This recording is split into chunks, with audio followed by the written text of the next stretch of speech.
Good evening, everyone. We are on the record.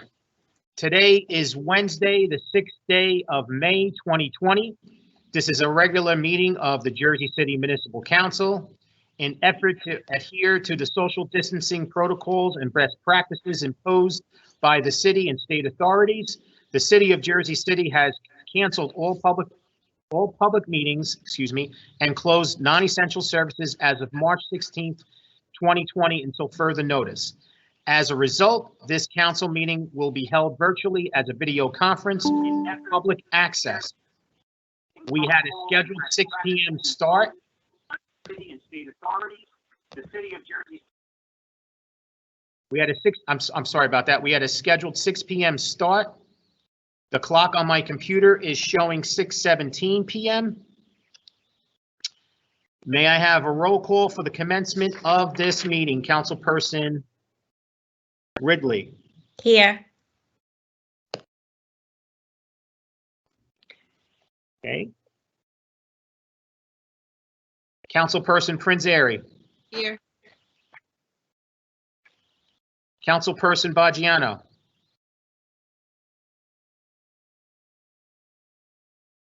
You just have to unmute yourself, Councilman.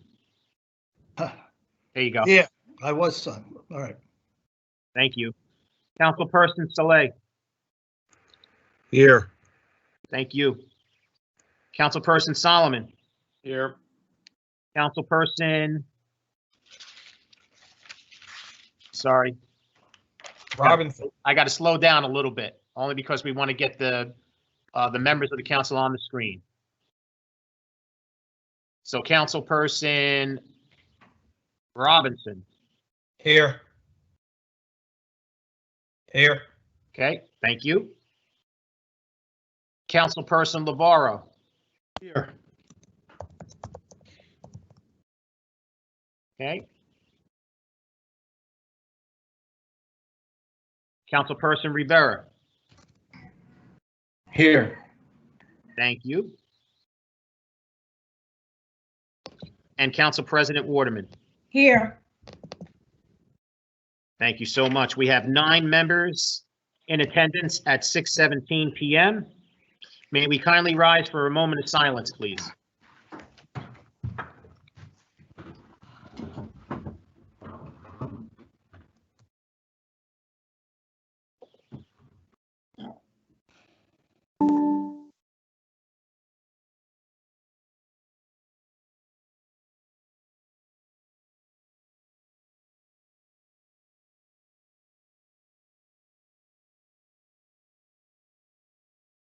Thank you very much. Kindly remain standing as we salute the flag. Pledge allegiance to the flag of the United States of America, to the republic which stands, one nation, under God, indivisible, with liberty and justice for all.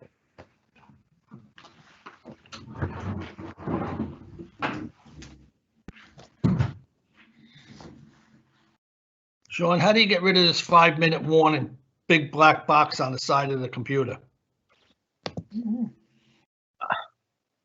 I don't see what you're seeing, Councilperson. It says updated invitation, monthly cap meeting, snooze but for 5 minutes. It says snooze, I'll be late or dismiss. What do I hit? Dismissed. All right.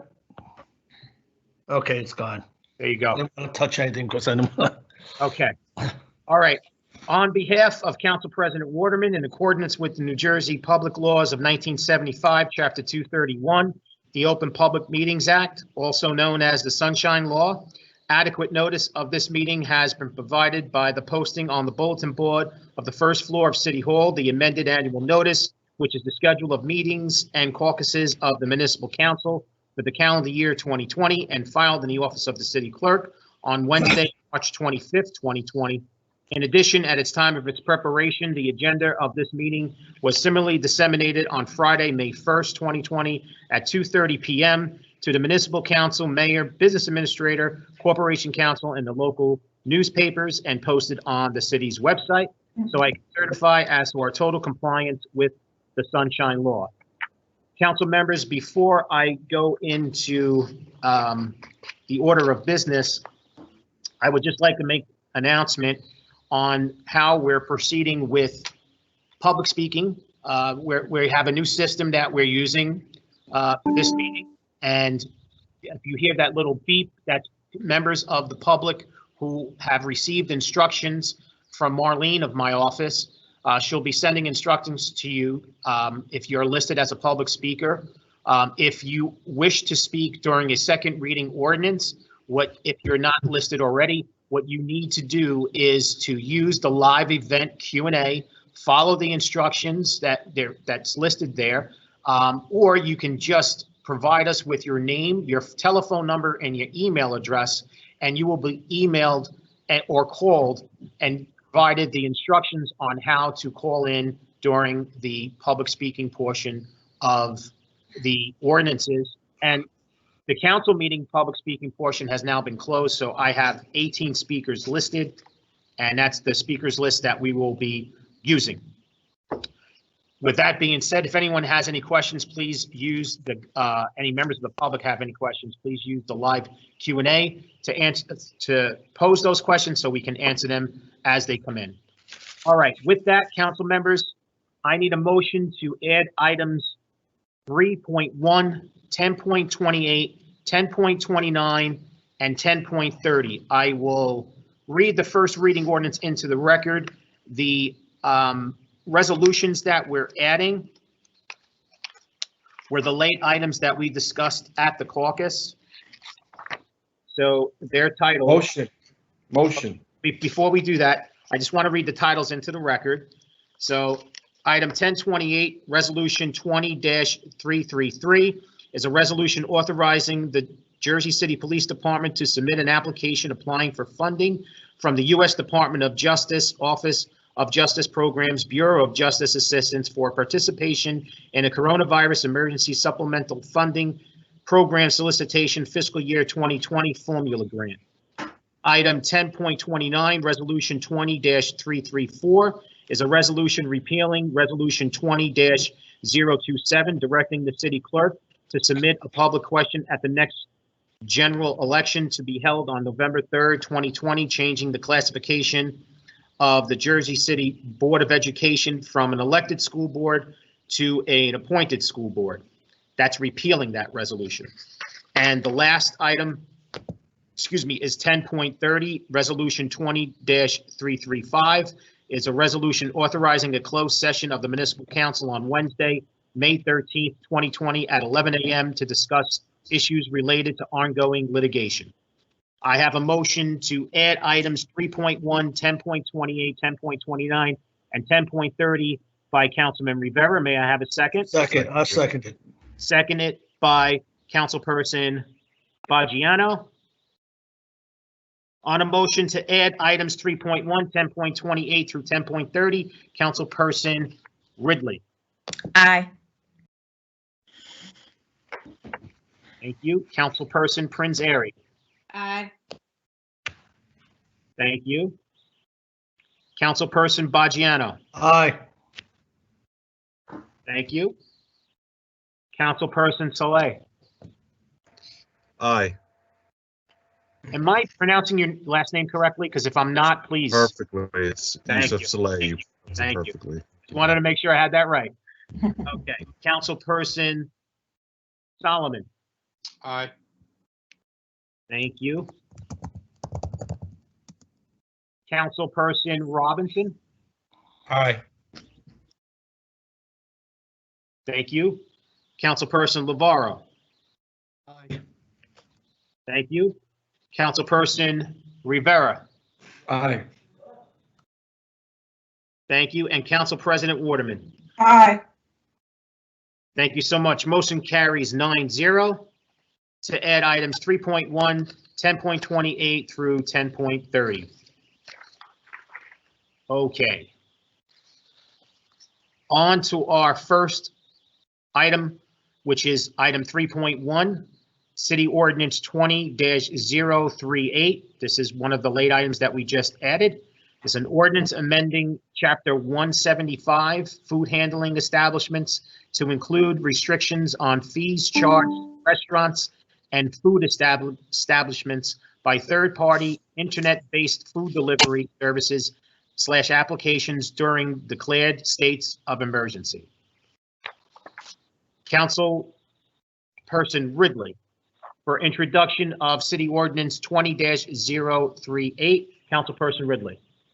Aye for introduction. Thank you. Councilperson Prince Airy. Aye for introduction. Thank you. Councilperson Baggiano. Aye. Thank you. Councilperson Saleh. Aye. Thank you. Councilperson Solomon. Aye. Thank you. Councilperson Robinson. Abstain. Okay. Thank you.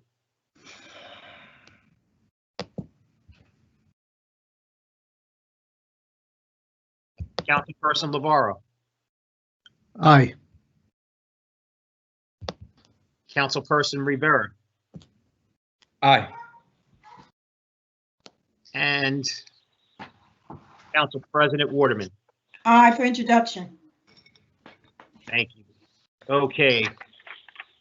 Item 3.1, City Ordinance 20-038 is introduced 801, with Councilperson Robinson abstaining. Okay. Before we move on, I just want to check to see if we are good to go with the second readings.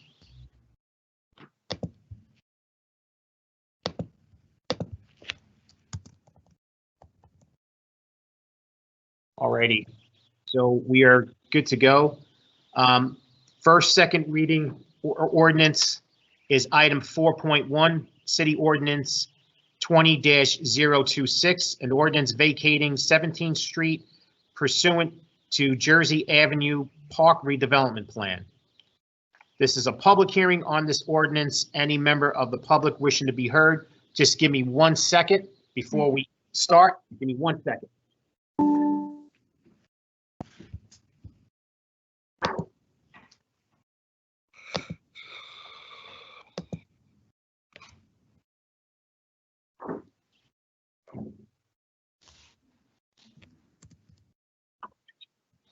All right. Do we have any speakers wishing to speak on City Ordinance 20-026? Motion if we don't. I don't see or hear anyone on that, so we have a motion made by Councilperson Rivera to close the public hearing on City Second. Ordinance 20-026, and I have a seconded by Councilperson Ridley. Yes. Very good. I'm starting to get those voices with those faces. Okay. On the motion to close the public hearing, Councilperson Ridley. Aye.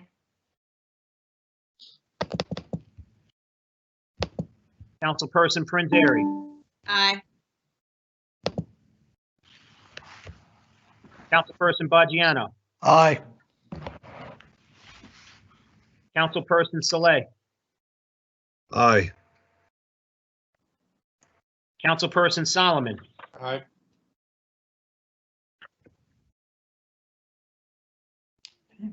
Councilperson Robinson. Aye. Councilperson Navarro. Aye.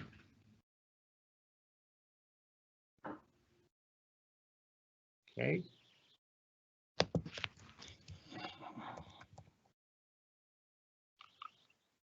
Is Councilperson Rivera here?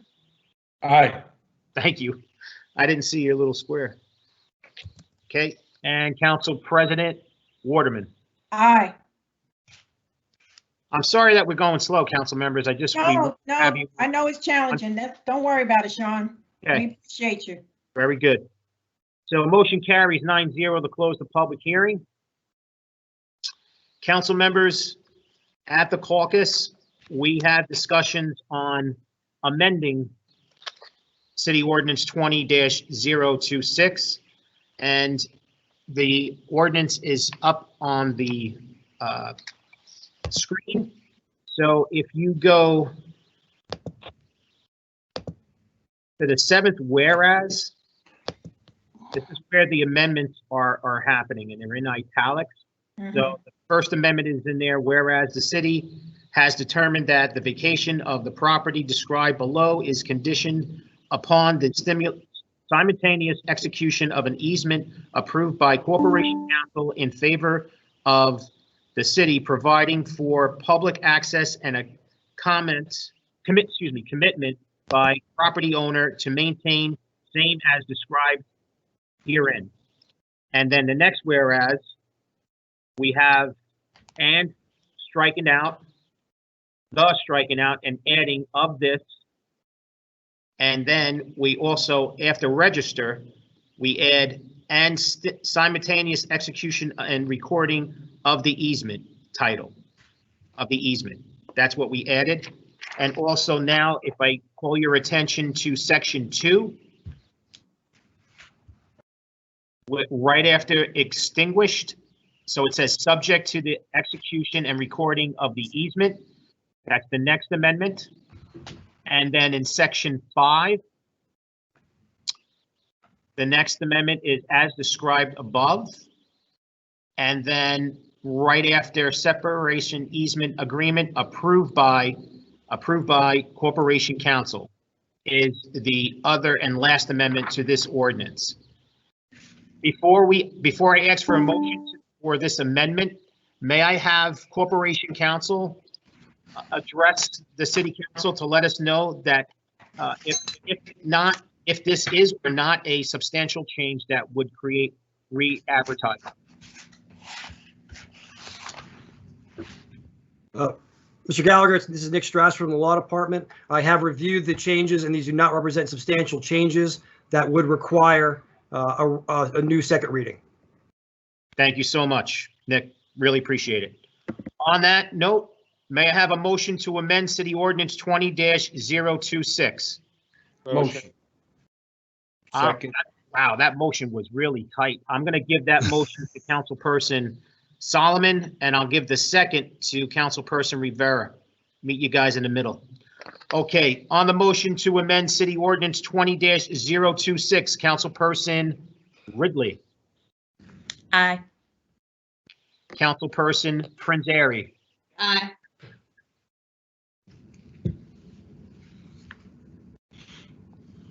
Councilperson Baggiano. Aye.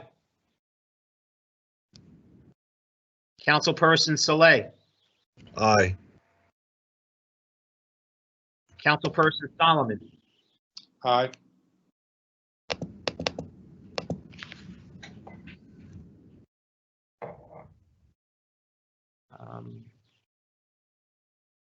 Aye. Councilperson Robinson. Thank you.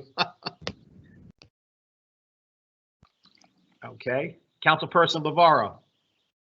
Aye. Thank you.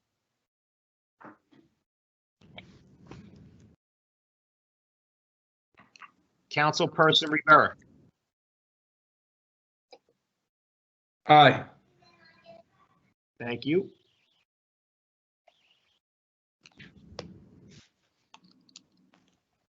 And Council President Waterman. Aye.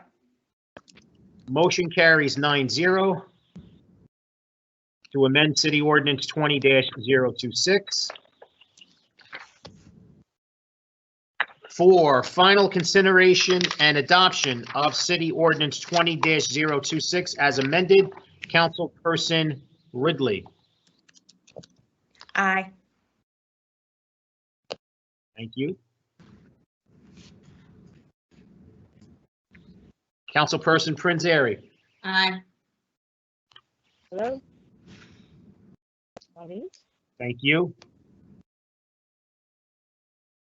Councilperson Baggiano. Aye. Councilperson Saleh. Aye. Councilperson Solomon, Aye.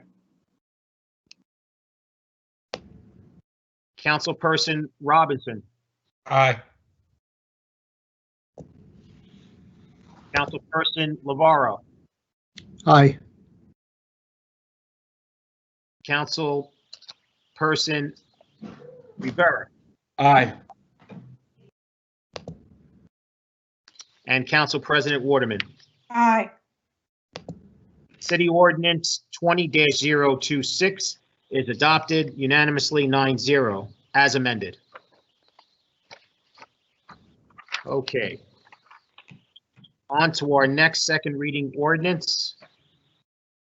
It's an ordinance, item 4.2, City Ordinance 20-032, an ordinance providing for the special assessment of the cost of certain public infrastructure improvements within and nearby Cole Street Park in the city of Jersey City in the county of Hudson, state of New Jersey, and authorizing the execution of certain agreements connection therewith.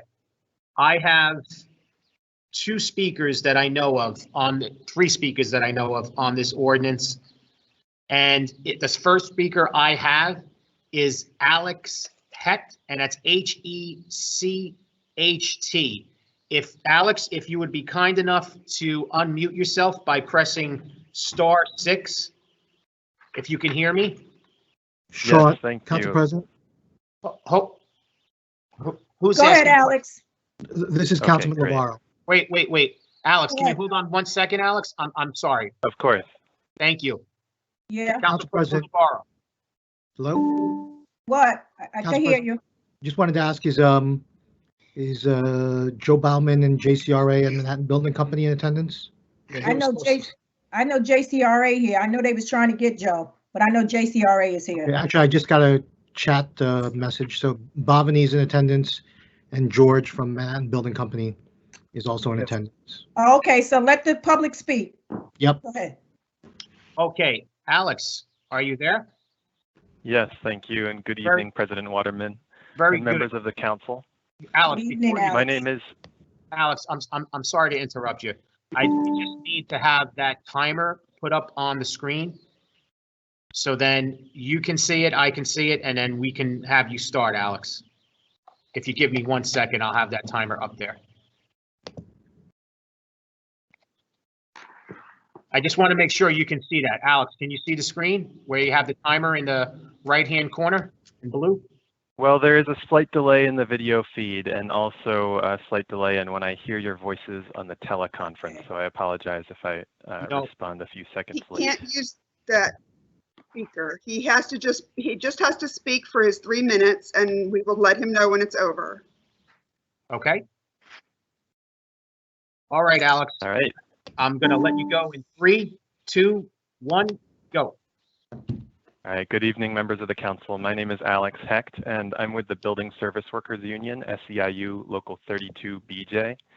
I'd like to speak tonight on behalf of door persons at the Cliffs and Cast Iron Lofts. These are two luxury rental buildings owned by Manhattan Building Company in Jersey City. As you know, Manhattan Building Company is the property owner at issue in this ordinance. And in a few minutes, you'll also hear from Falguni Chowda, who's a door person at the Cliffs. I want to emphasize that residential workers are essential workers who keep Jersey City residents safe from COVID-19, and they do that by cleaning surfaces and accepting deliveries. But at the Cliffs and Cast Iron Lofts, door persons are employed by planned companies, a contractor with a long record of wage theft and poverty jobs. Planned pays Cliffs and Cast Iron workers as low as $13 an hour.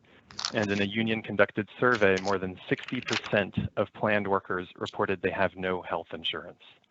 The Hudson County Board of Freeholders recently passed a resolution criticizing planned mistreatment of workers during the pandemic. So now Manhattan Building Company, the owner of the Cliffs and Cast Iron Lofts, is building the first phase of a new luxury rental complex called Emerson Lofts. And as part of the new project, Manhattan Building Company was required to build Cole Street Park and upgrade the surrounding streets. Public open space and infrastructure upgrades are important community benefits, and it's not our intention to criticize this aspect of the project. However, we do urge the council to take a more holistic approach to redevelopment going forward, because new residential development can provide good permanent building service jobs for Jersey City residents. Redevelopment should uplift people, not just upgrade infrastructure. And we also ask the council to step back and take a hard look at the business practices of Manhattan Building Company, particularly as the city considers doing business with this developer in the future. If Manhattan Building Company hires planned to staff Emerson Lofts, then this major new luxury development will only bring more poverty jobs. And it's completely unacceptable that Cliffs and Cast Iron Lofts workers who are risking their lives and health every day to keep Jersey City residents safe lack health insurance and don't earn enough to support their own families. So we hope council members will join us in urging Manhattan Building Company to stop using irresponsible contractors in Jersey City. Thank you very much for your time. Thank you, Alex. Yes, thank you, Alex. Okay. Our next speaker I have, and forgive me if I mispronounce your name, Faluguni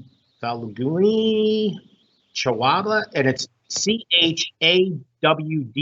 If you are here, please identify yourself for the record. Hi, my name is Falguni Chowda. Okay. All right. Falgini, is that how you say it? Falguni. Thank you. All right. You are going to be able to speak in 3, 2, 1, go. Hello, my name is Falguni Chowda, and I am a concierge for planned companies. I work at the Cliffs, a Manhattan Building Company building at Patterson Plank Road in Jersey City. My coworkers and I want you to know we are doing everything we can to keep residents and staff safe from the coronavirus. We clean the lobby, the doors, the handles, elevator buttons all day to make sure the virus does not spread. We accept all the packages and food deliveries so residents can stay home. And we keep the gym and common areas safe for tenants to come use all day long. But to keep residents safe, we have to put ourselves and our families at risk.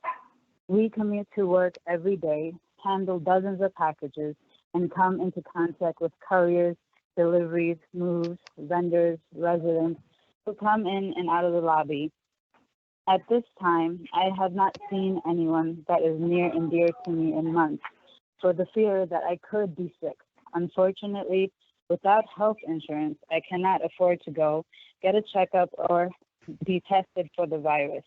I could not forgive myself if I brought this coronavirus into my family's lives and they did not survive.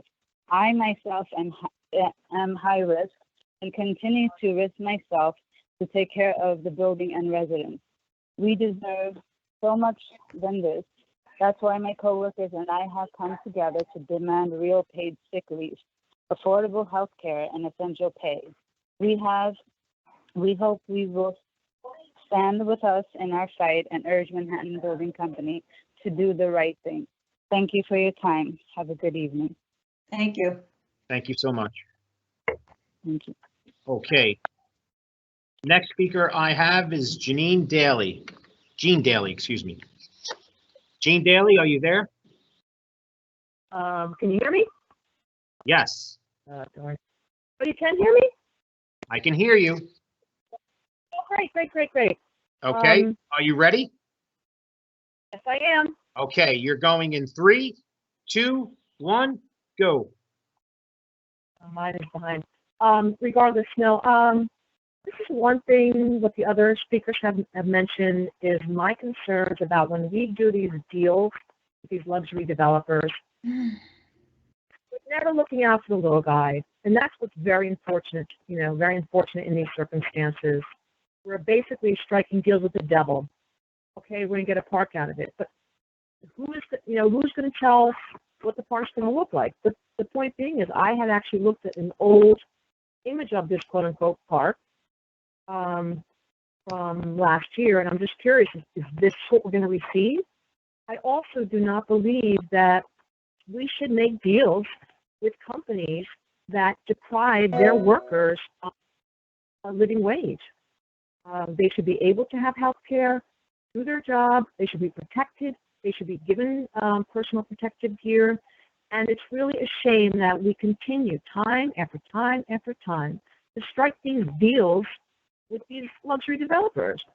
You know, their apartments themselves are way out of the reach of the common person. No one who works in that building could ever afford the rent in those buildings. It's exclusionary, it's elitism, and it serves the needs of your average Jersey City resident. This is what troubles me. We're selling out to big developers. People are getting a little fake. We know what goes on behind the scenes. Who gets donations into their campaigns? Who gets favors in kind? We know this goes on. It's disgusting, and it's a disgrace, and we should not be dealing with these types of people. We have to stop this immediately. I'll let you go back because I said what I had to say. Thank you so much, Sean. Thank you. Okay, members of the public, this is still a public hearing on this ordinance. Any members of the public still wishing to be heard? If you are wishing to speak on this, please provide us with your name and your email address. Motion if there's no one. Just give me 1 second. Give me 1 second, council members. I appreciate it. Okay. I don't see any additional speakers on this, so. Second. So we have a motion to close the public hearing on City Ordinance 20-032 by Councilperson Rivera. And I'm sorry, the second was made by? Me. Councilperson Baggiano. Yes, Sean. On the motion to close the public hearing on City Ordinance 20-032, Councilperson Ridley. Aye.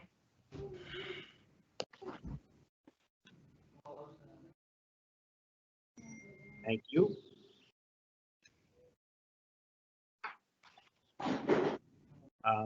Councilperson Prince Airy. Aye.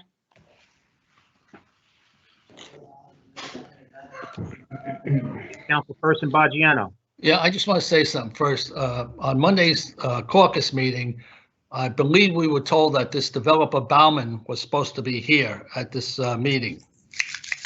So I just wanted, for the record, that he didn't show. All right, I vote aye. This is just to close the public hearing, Councilperson. Aye, I know. All right, just wanted to make sure. Very good. Thank you. Okay. Councilperson Select. Aye. Thank you.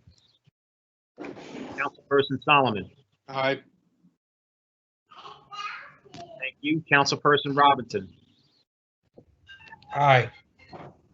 Thank you. Councilperson Lavaro. Aye.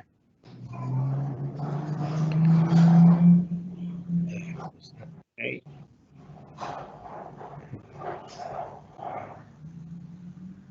Councilperson Rivera. Aye.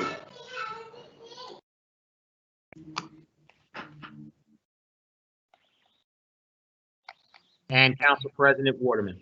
Aye. Motion to close the public hearing on City Ordinance 20-032 is approved 9-0. For final consideration and adoption of City Ordinance 20-0. Council President, Yeah. can we have discussion? I posed several questions and then requested that the representatives from Manhattan Building Company as well as the JCRA attorney from Mr. Bauman and his representatives to be in attendance. So I still haven't received responses to some of the questions that were posed. Okay, Sean, you know what I'm gonna have to do, Rolando? I'm gonna have to give us at least 3 minutes because there's a lot of people on the list today. And if we keep going back and forth, we'll never get through this. So 3 minutes for Rolando to ask his question and then 3 minutes for them to respond. Are they on? Are they on? I'm on. I don't know if you guys can see me. Can you identify, when you say I'm on, that Mr. Mr. Garcia? Garcia, I didn't realize it was you. How you doing? Good evening, Council. You got a versus, 3-minute this is, counter on me, so, yeah, George Yes, Garcia because from Council. we have a lot to deal with tonight, and it's difficult for Sean to keep going back. It's difficult for the law department to keep, it's not a. I understand, Council President, I'm Okay. not trying to. Okay, all right, go ahead. These are significant Well, if I issues. could- They're not I minor issues. know, but I don't think you we know should what? rush Listen, I understand that they're significant, but this is our second reading. Some of these questions, I don't know why they weren't answered before. It's not fair to the public. The public want to speak, and we always going back and forth. So we have a Because caucus it meeting takes to time get our digest answers. It takes time to digest the information, and Hold on. we're in the Okay, middle 3 of a minutes, pandemic. and whatever. so I'm not gonna go back and forth. 3 minutes. Otherwise, I'm willing to Bauman go was back and supposed to be forth here because it's tonight. that important. So Okay, Mr. go Garcia, ahead, is there a project Sean. labor agreement? Can I just Go ahead. introduce? So Mr. Garcia, does your client have a project labor agreement with the City of Jersey City or the Jersey City Redevelopment Agency? No, we do not. We have a redevelopment agreement. And by the way, this is George Garcia from Conifoli. I am the attorney for Emerson Leasing One Company, a redeveloper who is undertaking the development of this entire region. So we have a redevelopers agreement with the City of Jersey City, but we do not have a PLA or a PICA. But it's been our practice to, and we have, my client has outstanding relationships over 30 years with the labor unions that are doing our construction. So we do not have one, but we respect and deal with the trades off. Yeah, and council members, so I'm going to appeal to the council on this because I got 3 minutes, 2 minutes and 15 seconds and counting, which is we know that if there are not agreements in place, that despite past history and whatever the case might be, and knowing that there's an epidemic and folks needing to perhaps cut costs, that there may not be, as we can see with the hiring of planned buildings. And myself and Councilman Robinson were part of a press conference in support of workers of 32BJ against planned buildings. We know that that workers often get the shaft on these matters. And so my request is that when we have here we have an infrastructure bond, and I didn't think of this on first reading, and it occurred to me after the fact. So excuse me, I'm not. It wasn't. It's not all there because we talk about project labor agreements in relation to tax abatements most often. But when we revamped the project labor agreement laws, that we tied it in terms of incentives like abatements, incentives like redevelopment area bonds and other types of bonds, instruments of that nature, to allow for the city to be a market participant in the transaction, which is what we're doing here, it seems to me. And I've asked for clarification on that, and I asked if and given assurances that they use union labor, but those are verbal assurances. They're not written agreements, and we know by now most council people should know that the written verbal assurances are not a written commitment, and even when we've had written commitments, we've had developers try to find their way out of it in some way. So my request is that we table this ordinance and have a conversation and have our negotiators discuss with them the possibility of project labor agreement, as well as to address the wage issues and other concerns that were raised by members of 32BJ. May I also respond if? Yes, you Well, can are we going to respond get now. to 3 minutes? He had 7 more minutes. Now you can respond. Go ahead. Bobby, can I just start by saying Let her respond. Let her respond. Go ahead, Bob. First, I just want to say Mr. Bauman couldn't make it because he had a family emergency, so he apologizes for not being here. He had intentions of being here, but he couldn't coordinate it earlier in the day. Second of all, we do not at all want to diminish what the speakers prior to said regarding the service workers in the building, but I do want to make it clear that this bond ordinance pertains to the public infrastructure, the streets and the parks, and it does not pertain to the service workers inside the building. And we do have in our RDA with the developer that they will be required to use union labor where required. And so because the public infrastructure is public infrastructure, they will be required to use union labor for that work. Thank you. For the public infrastructure work. Thank you. But that doesn't apply to the development of phase 1 through phase 4 of the development and the over 1,000 units that are being built. and the countless number of man hours and construction hours that would be on the job there. That does not apply there. And so my feeling is that we should at least, at the very least, explore the idea of whether a bond, the infrastructure bond that's being put in place here through the city, through the Jersey City Redevelopment Agency, whether we can use that as leverage in order to negotiate a project labor agreement and a PICA for phase 1 through phase 4 of the development and the thousands of units and the construction jobs that will come with that moving forward. Not to mention to address the issues of low wages and other conditions for workers at through planned companies. George? May I, City Council President, thank you, and City Council persons. I just want to make one thing clear. Number one, my client is no longer the owner of Cast Iron Lofts or the other buildings in that location. Number two, this is probably the first time we've become aware of this planned situation. And I assure you, after building, my client has been building in Jersey City for a long time. We've done a lot of infrastructure work. I assure you that we will deal with this situation, and anyone from this union should feel free to contact me. The purpose of this, this is not an incentive in any way for the developer. What we're trying to do is expedite the construction of this emergent repair, which causes flooding at that street, that the MUA would at some point had to have done on their dime, meaning a higher increase in the rates to the taxpayer. We are doing that, and my client and the other property owners have agreed to pay for the entire sum, and the city would be the taxpayer would be at no risk and no cost at all. This would be a special assessment that our client would pay as he pays his taxes. If they were to default, the city would treat this as a tax lien. It would not be in anyone's best interest. We do have a contract with the Jersey City Redevelopment Agency. We're building a 27,000 square foot public use facility that we're giving to the city for free in perpetuity. That includes 40 parking spaces in the deck, and the city can decide how they want to do that. We're also building and rebuilding the entire road network it's in our budget, and we're paying for that, all the streets, the new 15th, the new 14th Street. And I just want to close by saying the importance of this project during this COVID item, we have taken steps to ensure that construction workers are safe and that there's social distancing.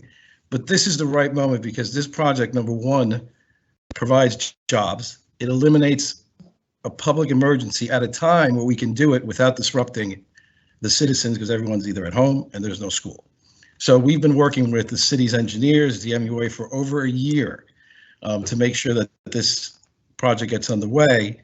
And that's the gist of it. And to get back to the point of if this planned company is doing these practices, I will make sure that we intervene immediately because we, and I speak on behalf of Sandy Weiss, are always very concerned for the healthcare and well-being of our employees is utmost. So we will take care of that right after this meeting. So Okay.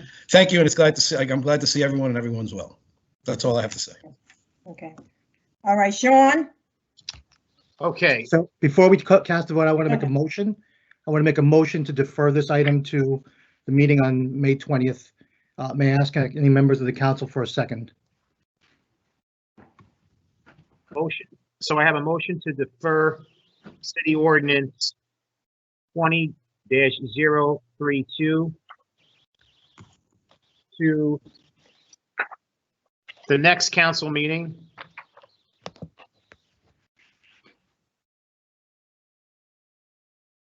Which is scheduled for May 20th, 2020. Motion made by Councilperson Lavaro. May I have a second?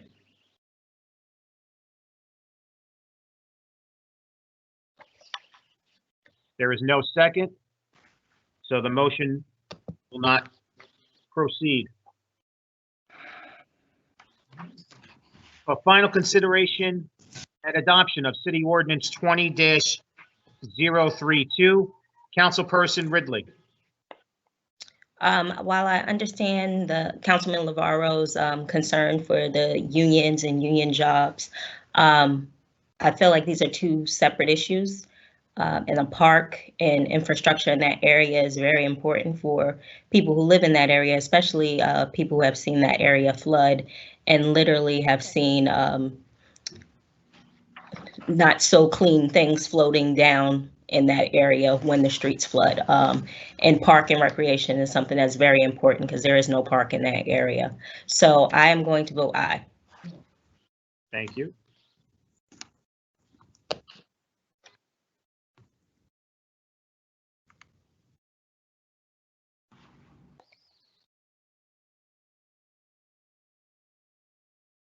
Okay, Councilperson Prince Airy.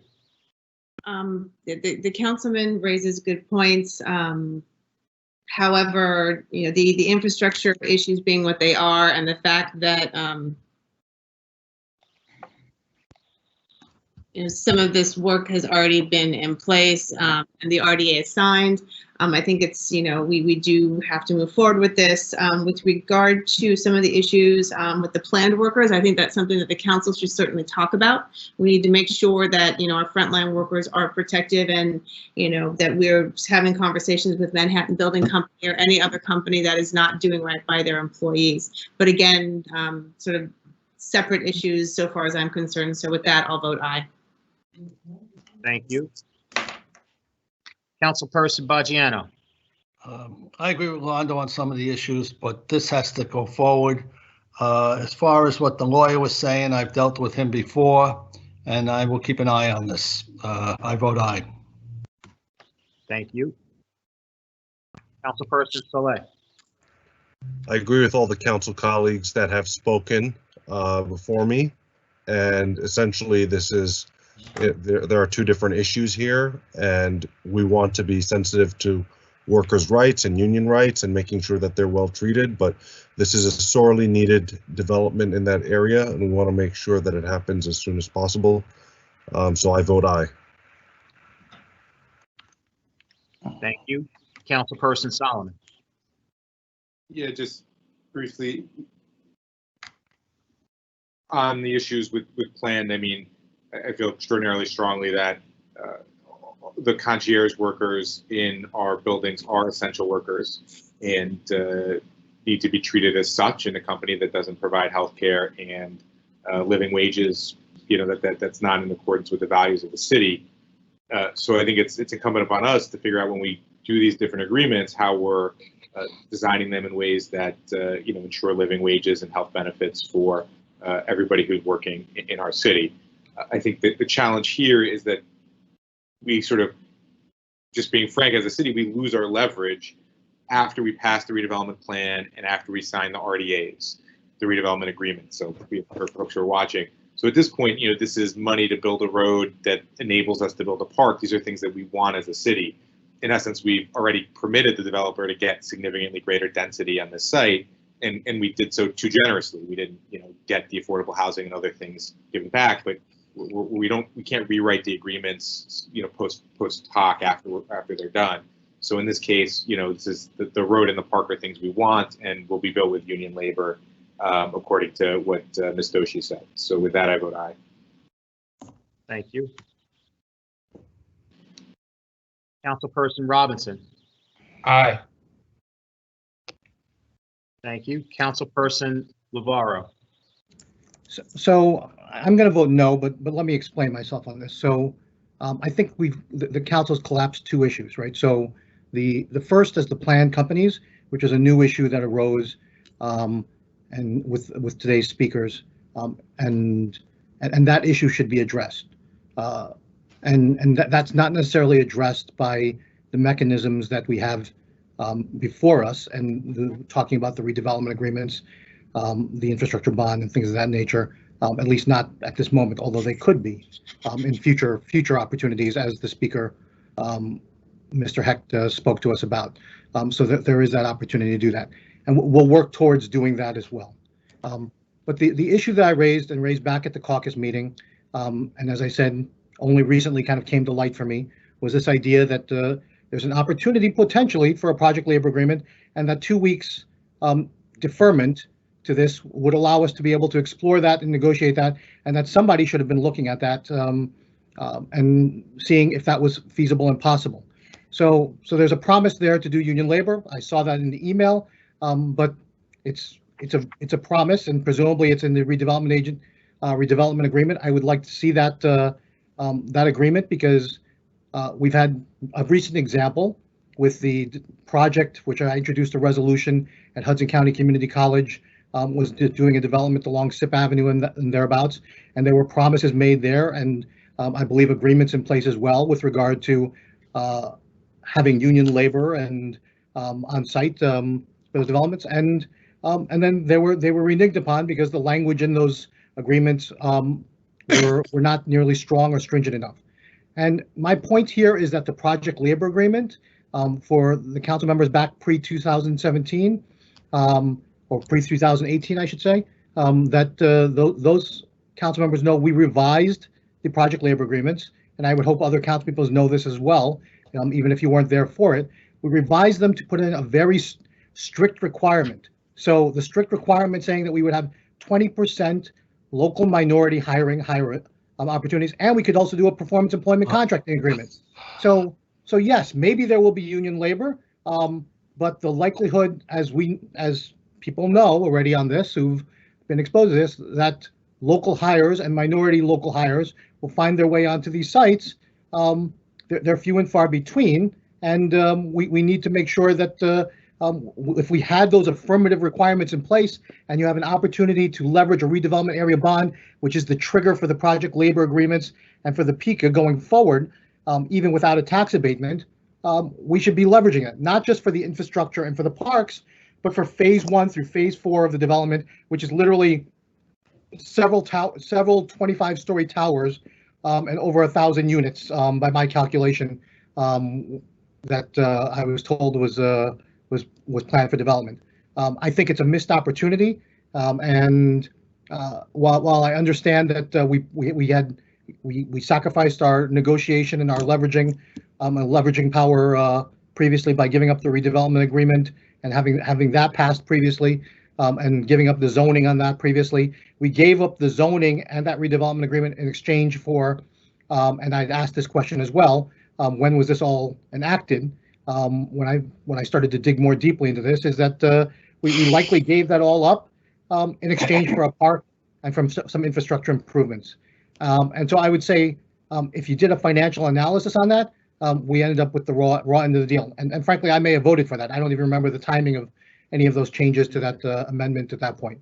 And so we should take this opportunity. We should have taken this opportunity to see if we can negotiate. It's 2 weeks to defer, to be able to see if we can negotiate that, and be able to see if we could leverage some additional jobs or something else for the city in exchange for this special assessment and the bond capacity that we would issue to be able to pay for these improvements. The reality is, if we didn't bond for that, the developers themselves would not likely be able to front the money for an infrastructure improvement development. So they need us as much as we need them. And certainly with all the flooding issues, their development and their projects would be far less valuable to them if they didn't have these infrastructure improvements, including the roadway and sewer. And so we're selling ourselves short. And for those reasons, I'm going to vote no. Thank you. Councilperson Rivera. I vote aye. Thank you. Council President Waterman. Aye. City ordinance is approved 8-1, with Councilperson Lavaro voting no.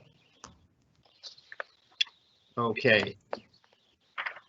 On to our next second reading ordinance, which is item 4.3, City Ordinance 20-033, an ordinance of the City of Jersey City, amending Chapter 260 rent control.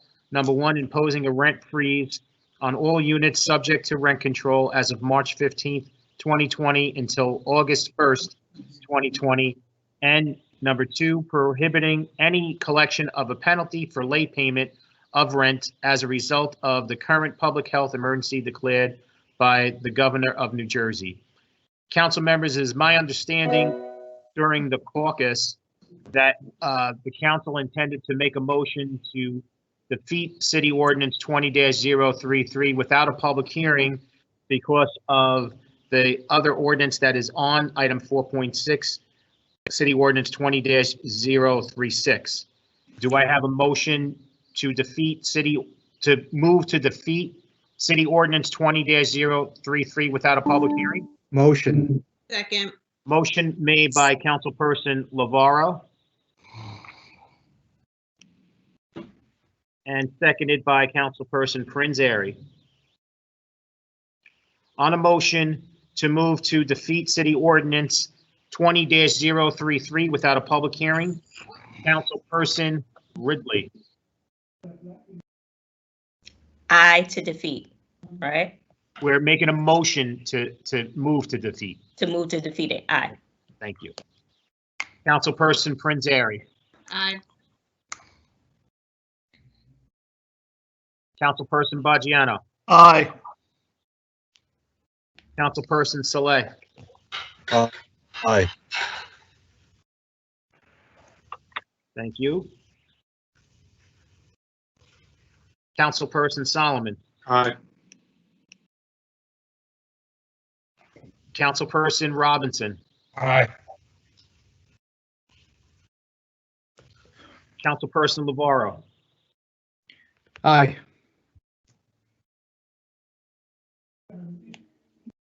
Councilperson Rivera. Aye. And Council President Waterman. Aye. Motion carries 9-0 to move to defeat City Ordinance 20-033 without a public hearing. For final consideration and defeat City Ordinance 20-033, Councilperson Ridley. So if we're voting to defeat, We're voting no. That's correct. Yep, no. Thank you. Councilperson Prince Airy. No.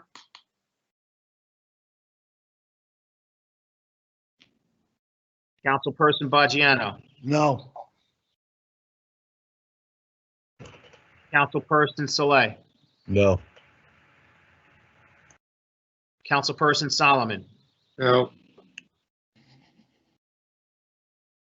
Councilperson Robinson. No. Councilperson Lavaro.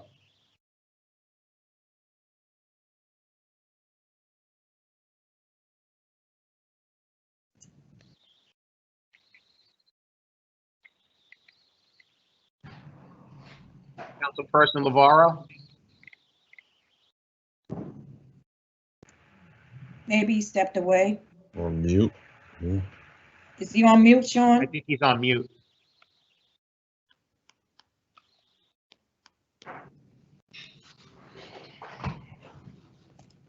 Okay. Councilperson Lavaro.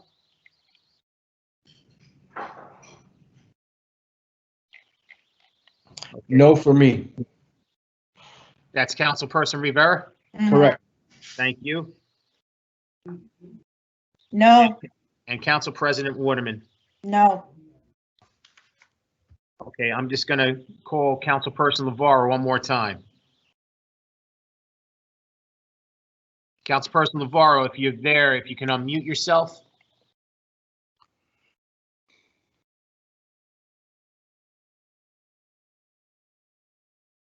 Okay, I'm just going to move.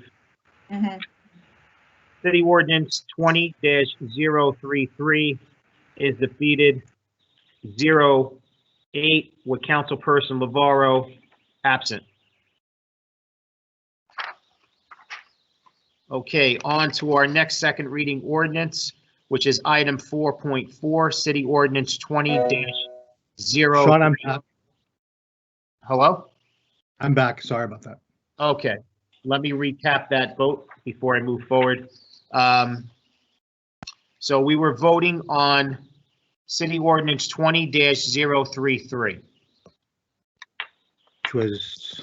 Which one is this? That was the one where we made the motion to move to defeat, and if you were looking to vote to defeat it, you would have to vote no. I vote no. Thank you.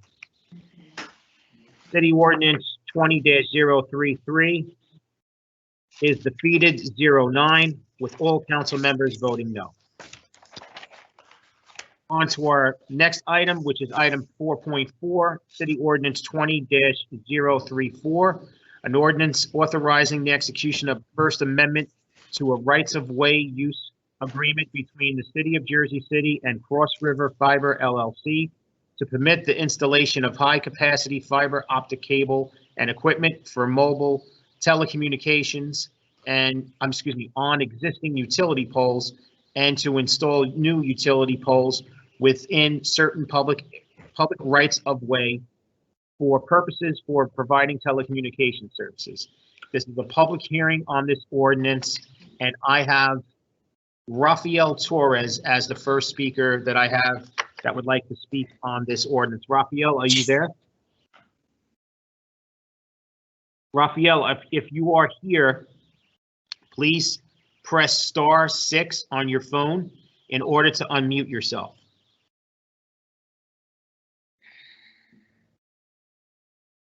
Rafael Torres.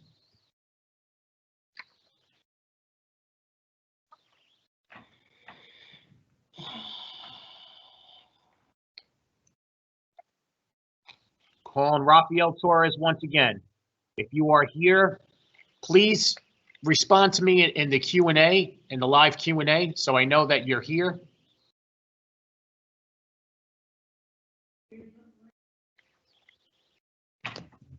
Just bear with me, council members. This is not an easy thing to do.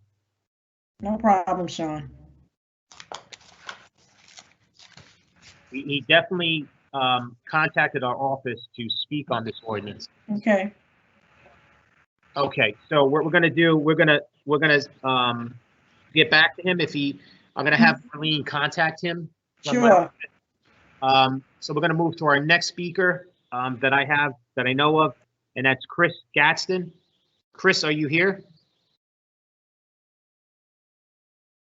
Chris, if you're here. Yeah, Sean. Oh, there you go. Sean, I'm here. Excellent. Excellent. Okay, Chris, you are going to be able to speak in my countdown in 3, 2, 1, go. All right. Good evening, everyone. Sean, thank you for adding me to the list. I just wanted to talk about the proposed ordinance.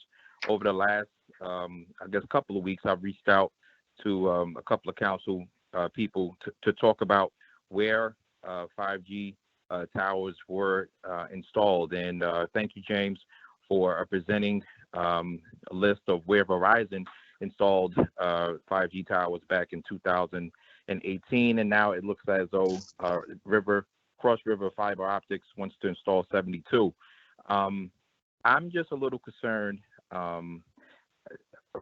not necessarily there are some health concerns that are associated with 5G. I don't have too much time to go into them all. And I know that Cross River has basically explained how safe they are and why these things need to be installed. But I just want us to just caution and hold up a little bit on the installation of these towers, because just like how we have notified the community about how CCTV cameras are installed, with different projects, construction, street paving, and just the like, I think that we need to afford the public the same courtesy in talking about where 5G technology is going to take place, because based off the list that Jermaine showed me this afternoon, a lot of these towers, the newer towers that cross country river is, they're installing them along the south side of the city, primarily inside of Ward A and F. And I don't think there has been enough dialogue and conversation with the community. Some of these are installed around senior citizen homes, various apartment complexes, hospitals, and things alike. So I think we need to hold off and when we start talking about the installation of these towers, because there should be a process. There should be a process. And I hope that the council can kind of hold up on this, because, there should be public notices. There should be mailings done to notify residents that you're even going to vote on installing the towers. And I think that all bases should be covered. So I expect you hold off on voting on the towers or future ones until that, as a council, we effectively communicate with it, because $750 for 72 towers may be harmful to somebody's health down the line. So I'm quite sure that you had the sales pitch, but I'm just saying that until you develop a better way to communicate with the public, because they're not going to dial in on this call, that you kind of push back and hold up on that and really notify the community of where these towers are at, because this is the second wave of installation of 5G towers in Jersey City.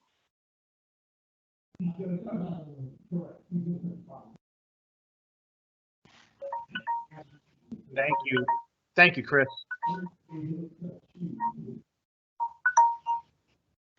Okay. So we have another speaker looking to speak on this ordinance, and it's Esther Whitner.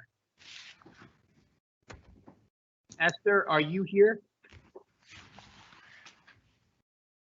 Esther, if you're here, please press *6 to unmute yourself.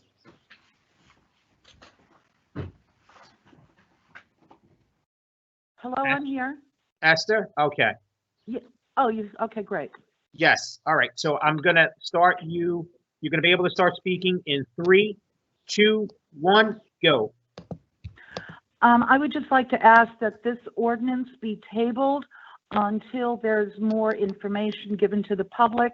The public has been preoccupied with the current health situation that we have going on, and this, of course, is something that is of concern, I think, to people. I would like to see some more interaction or communication with the public about what this is, and I think it's a very important thing for the public to understand and for the city to understand before they vote on. So I ask that you table this until we have more information. Thank you. Thank you, Esther. This is still a public hearing on this ordinance. Is Rafael Torres here? Rafael Torres, if you are here and you are in the meeting, please press *6 to unmute yourself so we can hear you.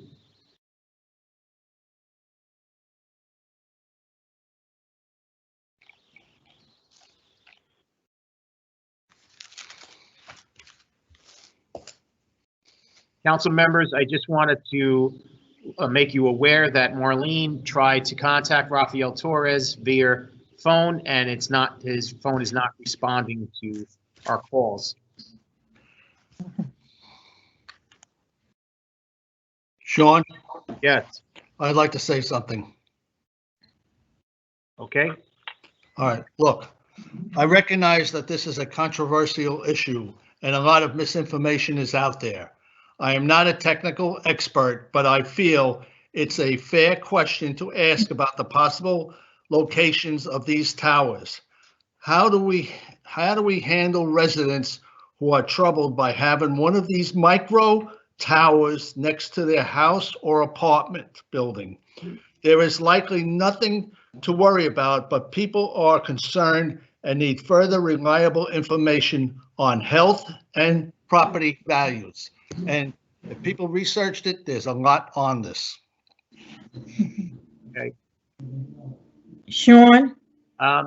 So I have Gene Daly would like to speak on this ordinance. Gene, are you still here in the meeting?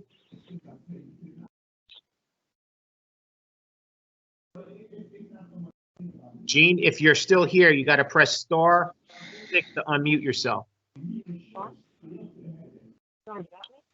Gene Daly.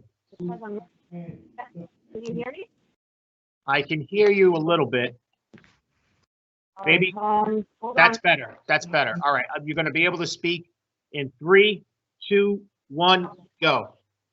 Yes, I agree with what Mr. Gaston had to say, as well as Mr. Boligiano. Sadly, this seems to be a chronic problem that we do have in Jersey City, where the public is often kept in the dark. And I think that this act that keeps on happening over and over and over again. She's really mute. Hold on, Gene, can you hold on 1 second? Okay. For anyone who is, yeah, we're getting feedback from another call, I believe. Oh. Gene, can you give me 1 second so I can see what that interference is?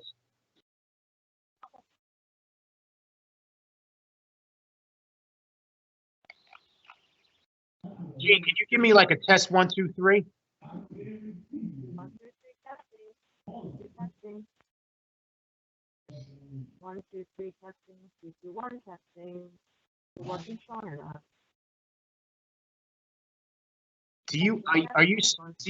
Gene, do you have us on like a speakerphone? No, I do not. Okay. You should be okay now. What about now?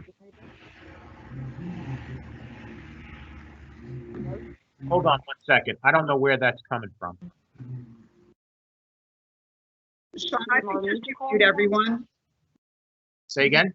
I suggest you just mute everyone. Okay, I'm gonna mute everybody, so Gene, I just need you to press *6 after I do that, okay? I'm muting all. So Gene, I need you to press *6 to unmute yourself. Okay. Alrighty, you can go in 3, 2, 1, resume.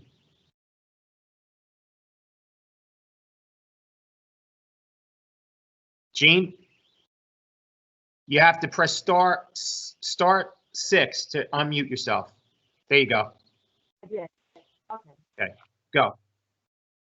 Okay. Well, like I mentioned before, I agree with Mr. Bojano. I agree with Mr. Gaston that, especially with this type of technology, we need to address the residents of Jersey City.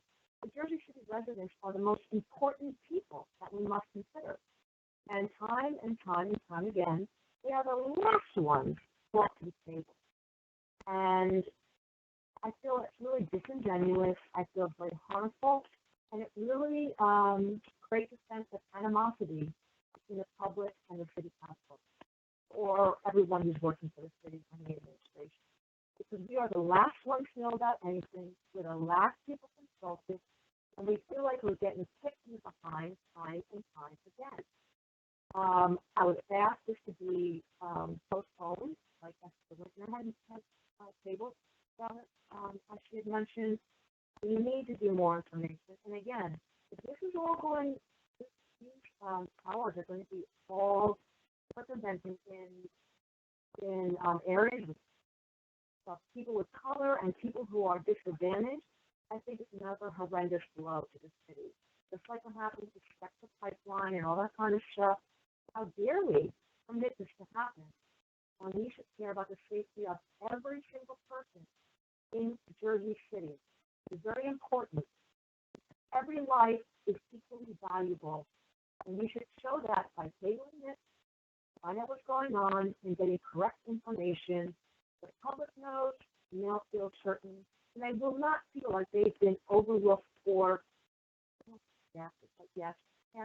once again by this administration. Okay. I'm done. Thanks, Ron.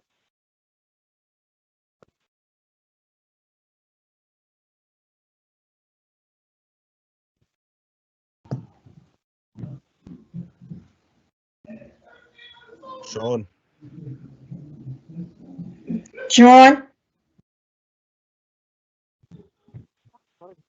Sean. I'm sorry, I actually had myself muted. Okay. Councilperson Salih, did you want to make a statement? Rafael Torres, can I put him on the line, or? You have him on your Yep, your end? I'm about to put him on. Just give me 1 second. I'll put him on speakerphone. Yes, sir. Can you hear him? I can hear you. Hold on. So Raphael, would you mind just giving us a 1, 2, 3, 1, 2, 3 testing? Sure. 1, 2, 3 testing. Council members, give me a thumbs up if you can hear him. Okay, Mr. Torres, your time is going to start in 3, 2, 1, go. Thank you, guys, and I apologize. I seem to be less tech savvy lately. And I like to speak on the ordinance. And thank you for the opportunity. I always knew that there'd be an opportunity to speak on this subject. I've been blindsided over 20 years when mobile phone towers were showing up everywhere. So I'd like to thank you for the opportunity to testify on the safety of your actions now. Since then, FCC and the First Amendment rights did not yield then, and I suspect that they will not yield now, but it is out of your grasp, it's not out of your grasp to produce a working ordinance to do it right. If it's just going to be on polls, the fiber active, I want you to just remain vigilant and watch out for the antennas or relay stations that are coming afterwards. This is important, and I can see some problems with the problems that people are having with this all over the place. Seems to be directly to cancer, and they say it does give cancer, but nobody knows. And so I like to speak on this. I knew that there was going to be an opportunity, like I said, and as a firefighter and inspector at the time, I could only remember the total disregard of safety on the placement and storage of equipment in residential areas. It's in these areas that I'd like to speak to you, council members. If there is no information on how this is going to be done or how it's going to be stored, you must put off on voting on this. On-site equipment are usually stored and protected in locked areas. So they're going to be in homes or little stations. And they have to be air conditioned for 24 hours and 7 days a week. Heavy fans and cable placed on areas, not necessarily poles, but on antenna relay areas that they're going to need to have also in order to relay the 5G network or existing 4G networks. Equipment are not reported through the process of installing. The first responders and operation procedures that control first responders don't even know that this dangerous equipment is on buildings that they're putting on. 20 seconds. So this is, can you hear me? Am I okay? Yep. Okay, this equipment for 4G and 5G networks, once has been put on, it created a big problem to first responders. I noticed that no one talked about that, nor did they know because of the lack of communication between. Okay, so, and I just want to speak on that. Please, the equipment, if you have one tool, the only tool we have is to spray and bang. Raphael's time. Sorry. Okay. Okay. Thank you so much, Councilperson Salih. You did the work of the clerk there, too. Very good. That's right. All right. Okay, so we have, I believe, another speaker. Just want to see Melika, Melika, last name Behrooz. Are you here? 4.6. Oh, thank you. Never mind. She's for 4.6, which is item ordinance 20-036. So with that being said, are there any members of the public still wishing to be heard? Yes. Yes. Can you hear me? Okay. What is your name? Hi, my name is Wait. One person at a time. So I'm sorry, because I can't. I don't know how you called in, what number you were, so I just need one person. And Yes, just identify yourself for the record. Teddy Huang. Can you hear me? What, can you repeat your name? Yes, Teddy Huang. Kathy? Teddy Hwang.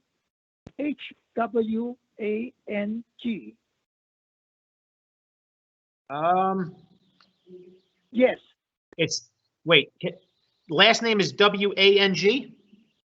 HW, HW. Okay, I'm sorry, it's a little hard to hear you. Are you speaking on City Ordinance 20-034, which is the ordinance regarding the fiber, Cross River Fiber LLC? No. It's Okay. 4.6 and 4.3. Okay, 4.3 is defeated, 4.6 we didn't get to yet. Okay, I'm sorry. Should I hold on or should I call back? No, you hold on, and I'm just gonna have to mute you, okay? Thank you very much. You're welcome. Okay, so the next speaker who was trying to speak, I didn't get a name. Teddy Huang. No. Teddy, Yes. that you're gonna be speaking on City Ordinance 20-036.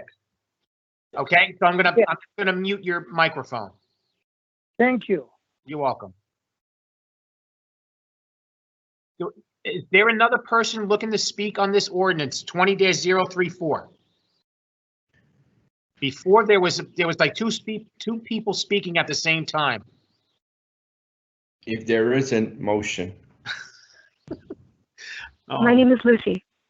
Okay, hold on. All right, so you said your name is Lizzie? Lucy? Lucy, I'm sorry, Lucy, it's a little hard to hear. Lucy, and last name? Shaw, S-H-A-H. S-H-A-H. Okay, Lucy, your time is going in 3, 2, 1, go.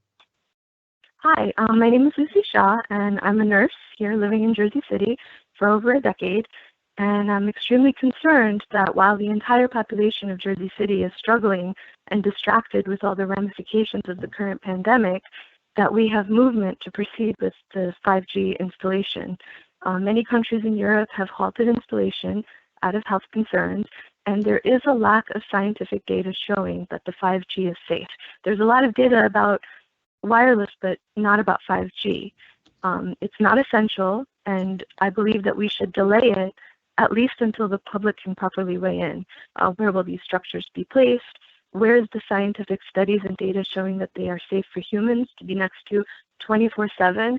I mean, I know where we live, you know, if the kid's bedroom is in the apartment that's next to the street, they could potentially be sleeping just a few feet away from a 5G tower. And as we're in a dense urban environment, so there really needs to be a lot more conversation about this, I feel. And, looking at the World Health Organization website, they plan to put in an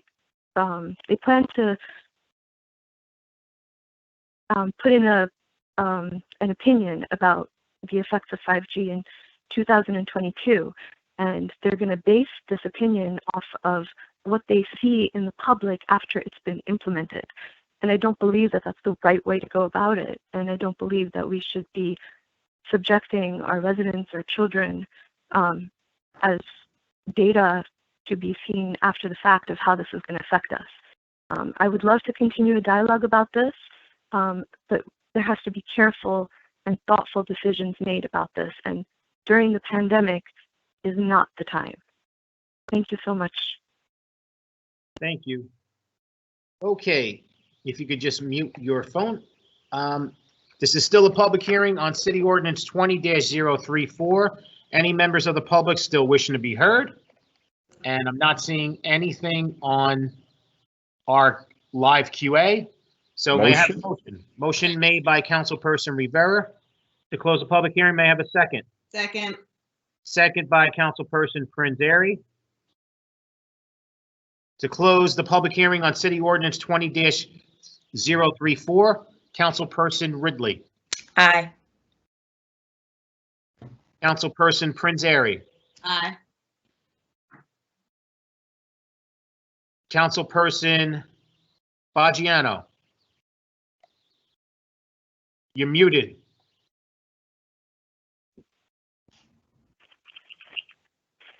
Councilperson Fagiano, you're still muted. It's unmute. Okay. There you go. There you go. I got you. No. To close the public hearing.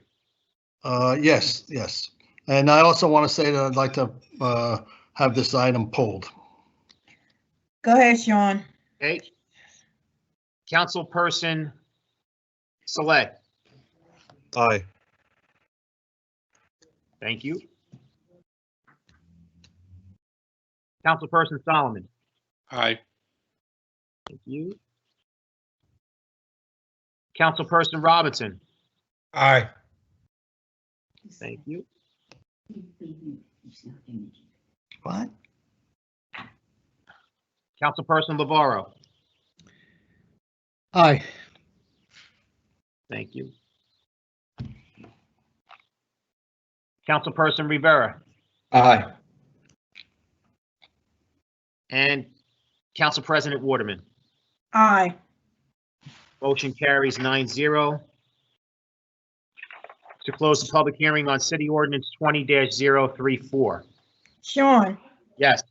the law department, could they please let us know what we can do legally concerning this? Because this is a concern with the community. Is Nick there? Nick, Council President, I am here. could you explain what we can do as a city? Because this is a great concern here. Sure. There was a memo circulated to the council back on April 22nd. And a portion of that memo cites the federal law on this subject. It's Title 47 USC Section 332 C74, for those who want to look it up, which states that no state or local government or instrumentality thereof may regulate the placement, construction, and modification of personal wireless service facilities on the basis of the environmental effects of radio frequency emissions to the extent that such facilities comply with the Commission's regulations concerning such emissions. Simply put, the FCC has reviewed this and has deemed the equipment that's in this ordinance to be safe to the public. And Congress has given the FCC exclusive jurisdiction to determine what is safe and is not, and has prevented states and municipalities from individually deciding what is safe and is not from an emission standpoint on this equipment. Then Nick, let's Let me ask file. you something. Wait a minute, Rich. Let me ask you something. Okay, they saying we don't have the authority to do anything. Why can't we send a resolution or something to the State Department or the Federal Department? Because it seemed like they tying our hands. They saying, okay, we make the decision. Now y'all have to accept it. Council President, is always within the council's jurisdiction to have a resolution to send to Congressman Sears, Congressman Payne, the U.S. senators from New Jersey, to notify them of your frustration with the state of the federal law. You always have that ability. However, it's my obligation as a member of the law department to tell you what the state of the law is. All right. Go ahead, Rich. All right, maybe the mayor should just tell the state and call the governor and tell them that the people want more information on this, and we're not satisfied with a decision made by the SEC with our health and the health of 300,000 people here in Jersey City. Right. Brian. Nick, I got a question for you. This Councilman Robinson, why do we even need to vote if the federal government is already saying that we don't have a right to tell people what to do, when to do it, or how to do it in our city? What's the sense of it even coming before us? Well, you do have some ability to restrict. What you can't do is say it's on the basis of the emissions coming from the equipment, because the FCC has already reviewed that from a safety standpoint and said that it is safe. What the city does have the ability to do is to regulate the fees, as it does in here, or the engineering review, the legal review of the individual towers. The city also has the ability to decide where they go from a public safety standpoint. It may be too close to a fire hydrant, maybe be too close to a driveway. And also from a historic preservation standpoint, that the nature of the poles would have to comply with the historic requirements of a historic preservation district, for example. So So there are things you can regulate in relation to this. But what you can't do is to say, we're going to vote this down because of our concerns for the health issues of 5G, because the FCC has already deemed that this equipment is safe for public use and for installation. Not according to a lot of individuals and scientists. So let me ask you something, so we can regulate. Well, I'm the law department. I'm just telling you what the law is. So I'm telling you, the FCC has reviewed this. They, under federal law, they have the jurisdiction to do that, and they have determined that it is safe, and the federal law prohibits individual municipalities from making an opposite decision. So we can regulate it, right? What can we do? We should do what we can do, though. Yeah. So, Nick, Council President, Could I ask a as we question? discussed the caucus, I've instructed our city engineer to prohibit any approvals of this until the vendors have provided a rendering in a specific location to the council members and to the community, and also that they provide proper notice. So we are now going to be noticing every residence within 200 feet of any proposed installation, just so they're aware. We're going to get you as the council members a draft picture or image of what these poles will look like, and then we will make a decision at that point if we will proceed or not. Okay. And I just wanted to add, because I know some people attend the council meetings, but they haven't attended the caucus and heard these previous discussions. But even before this ordinance, this was a concern for the council because it's come up in the past. But we did take the time to research what other cities in the state are doing around this. We sent that information to the law department. They reviewed those things. And as Brian said, from all of the research we were doing, we were able to get this current company to agree to send out notices. And now this is something that we're going to require going forward for all of the polls. So I just wanted to put that information out there that it is of concern to the entire council. And unfortunately, yes, federal laws are prohibiting certain things that we can do, but I think I can speak for us all when I say that we're committed to do whatever we can do to make sure that the public is safe and aware. Yeah, I just want to read something. I got an email from a person who doesn't want to be named, and it says that further study must be done to prevent our rights as Americans from being infringed upon in the near future even more. And then also above it says that this power 5G can track people. It can track us as individuals. It can track us. So there's a whole thing. I'm going to forward this to all you council people. But Council President, I just wanted to say one thing. I'm sorry, Nick. Is there any way we can get the information of maybe the study that you said that they did with respect to this being safe to be around people? Because then if we can have information like that, and maybe we can distribute it to our constituents, then maybe they can take their concerns and lobby at the state level where they can, probably be heard once if they make a lot of noise like that. Yeah, council, we certainly can do that. And actually, based upon the feedback from the council, the vendor in this case has agreed, and we put it as an amendment in the ordinance for you to consider. Should one of you want to motion it and second it and vote on it, is that the 200-foot requirement of notice to the residents, or 200 feet around wherever these poles are going to be installed, as to exactly where they're going to be, what the equipment is to be installed, and any safety information regarding that equipment. That will be going to all the residents 200 feet around any of these poles. So that's a step towards the notice concerns of the council that was on Monday.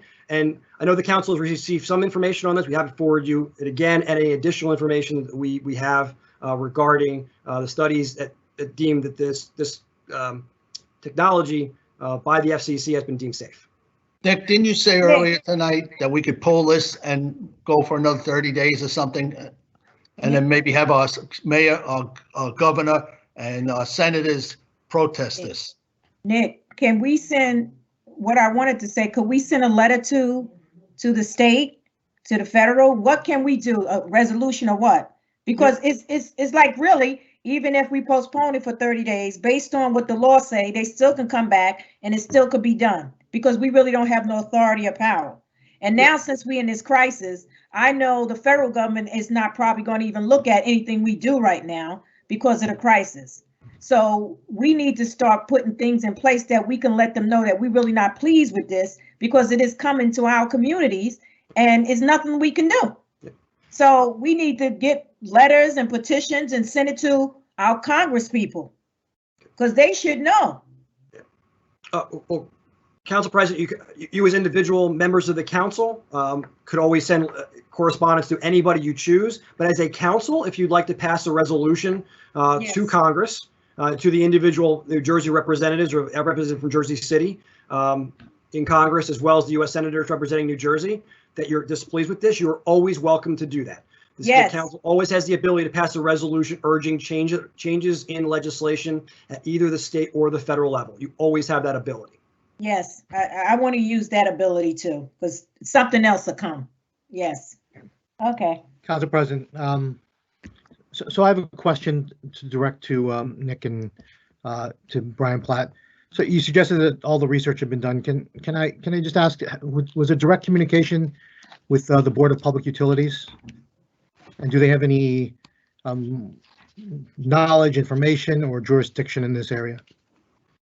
Councilman, this is a federal issue with the FCC, so the Board of Public Utilities would not have jurisdiction to overrule any FCC determinations regarding the safety of 5G.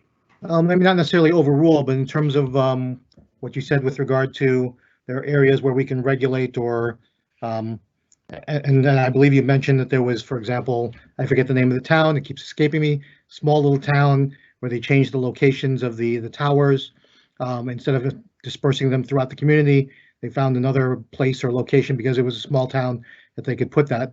And I don't know if the BPU is provided them any guidance in that regard, but were there any direct communications with the BPU? I'm not aware of any communication with the BPU. Perhaps Mr. Platt is, but I am not.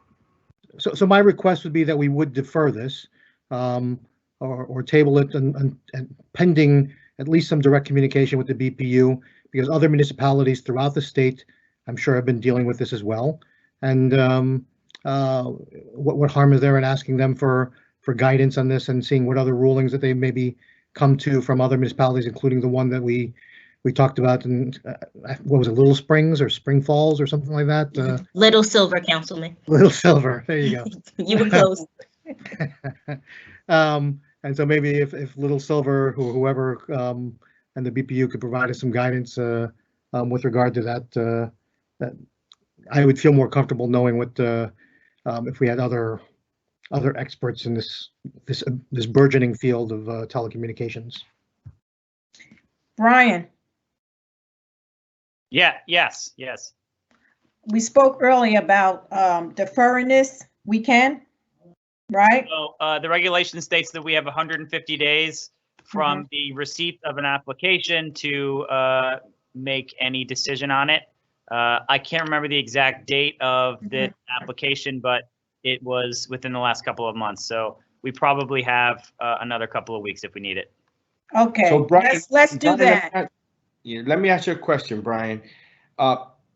Being that we're in our current situation the way we are now, do you think that they can give us the courtesy of just like putting this on a pause until things can get a little better before those 150 days, so those 150 days don't affect us, so that we can have some time?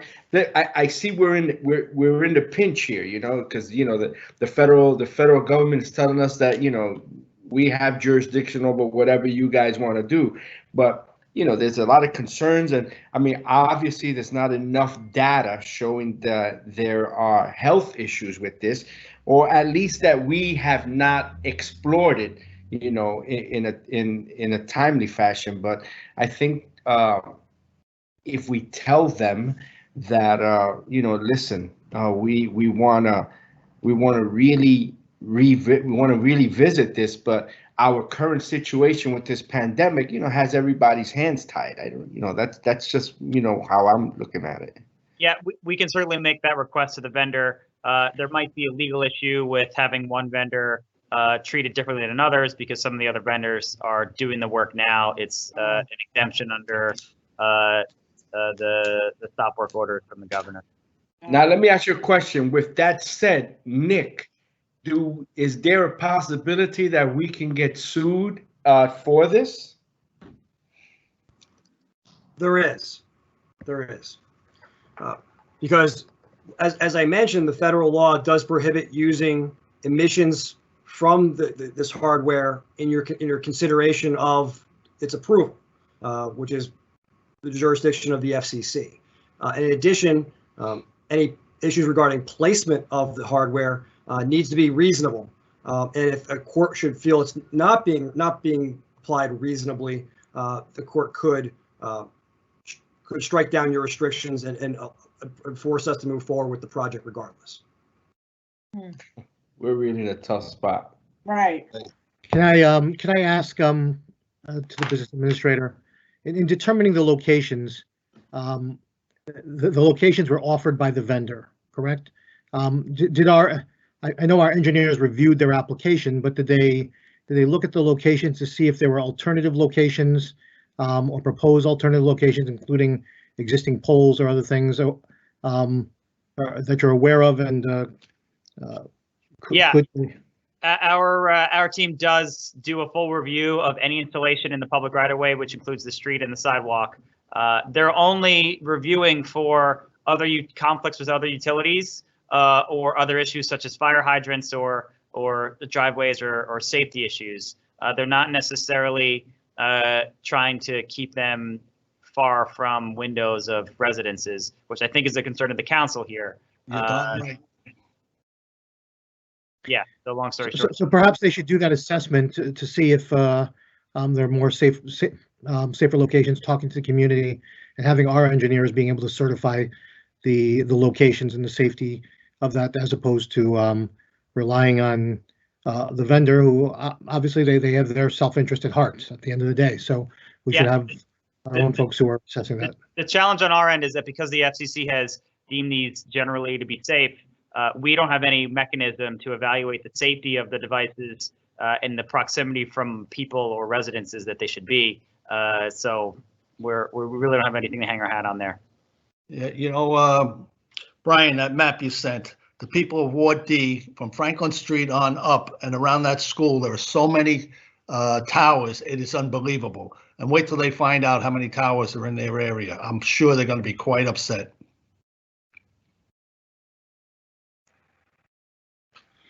Sure. I wanted to jump in if that's possible.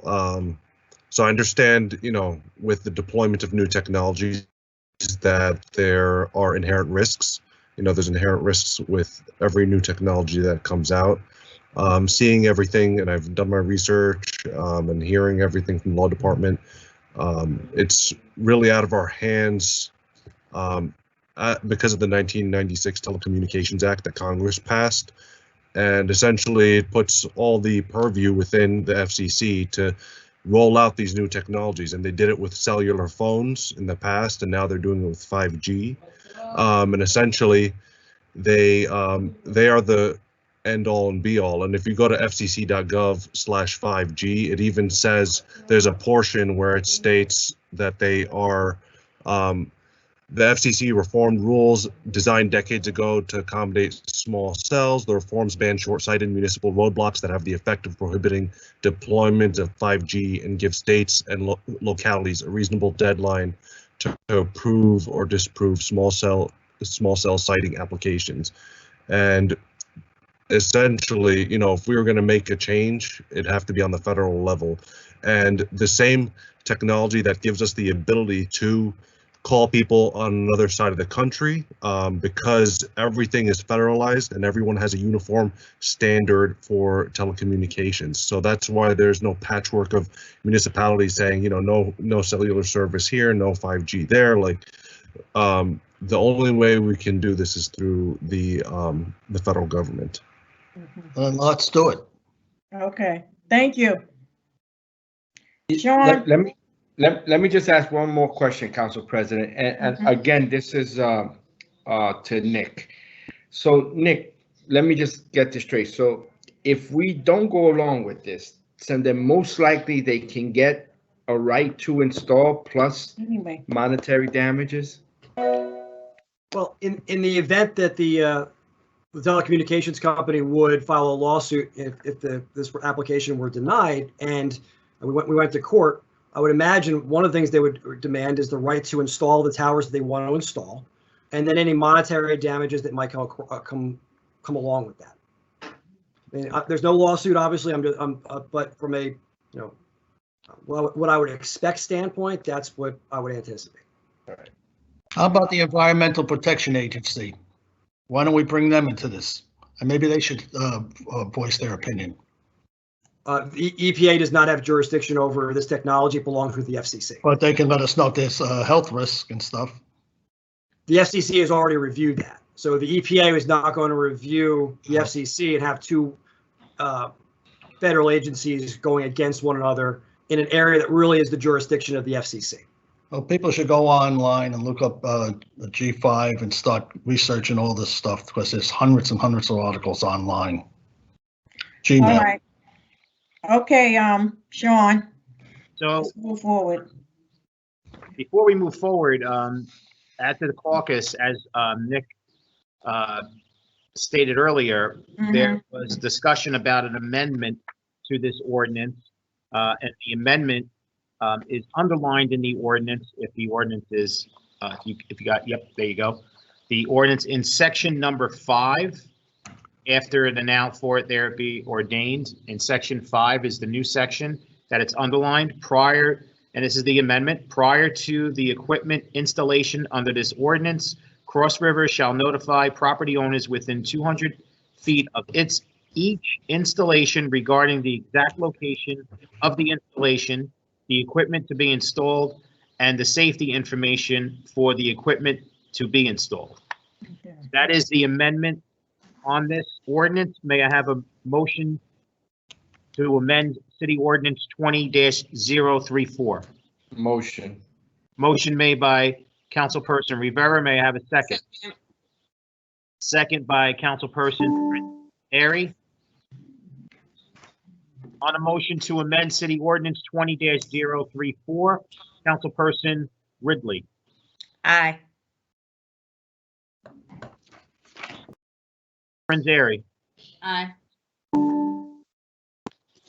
Councilperson Baggiano. I'll say aye, but I still say we pull it. Councilperson Salih. Aye.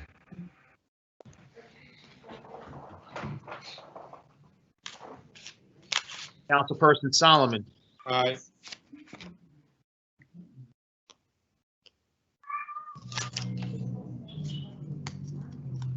Councilperson Robinson. Aye. Councilperson Lavaro. Aye. Councilperson Rivera. Aye. And Council President Waterman. Aye. Motion carries 9-0 to amend City Ordinance 20-034. For final consideration and adoption of City Ordinance 20-034 as amended, Councilperson Ridley. Wait, I'm sorry, we're adopting? Yeah. I'm gonna make a motion. I'm gonna make a motion to defer to the May 20th. I second it. We're gonna make a motion to defer to May 20th, or motion to table? Rich, where do you want to go? I'll table if you want. I'd rather table it. Okay, motion to table. Motion to table.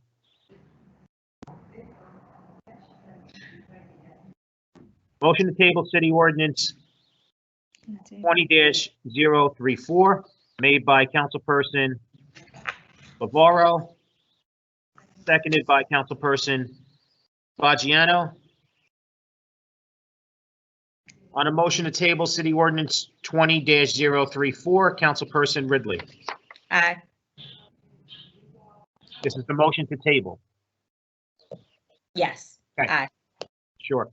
Councilperson Airy. Aye. Councilperson Baggiano. Aye. Count.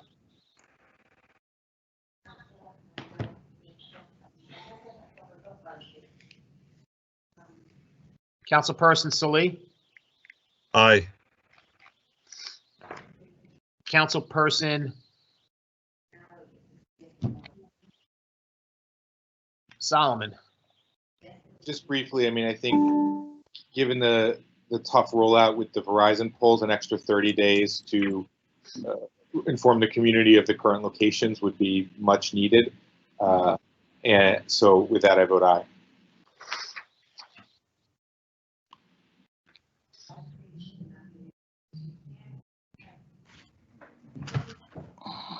Councilperson Robinson. I think the council people have spent the last month mulling over what to do with this. I think everyone has questions, even us as the council members.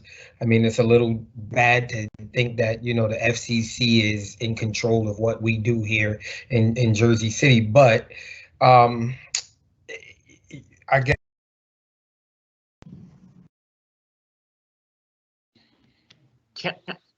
Can't hear you. Councilperson. Can't hear you. Hello? Yeah, can you Okay. repeat what you said before? Oh, I'm sorry, Uncle Okay. Pop. I pulled the Uncle Pop. No, I think we I think that over the last month or two, we all had questions about it. You know, few a week calling the community and going out to speak to them.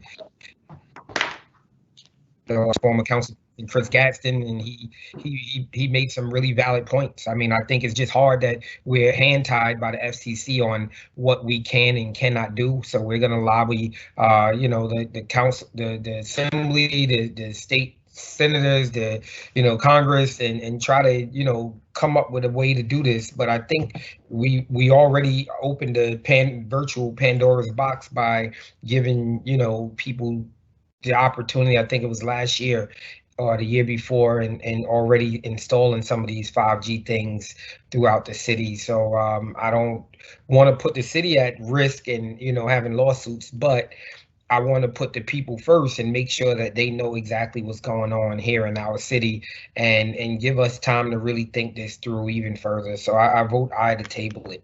Hopefully it don't come back.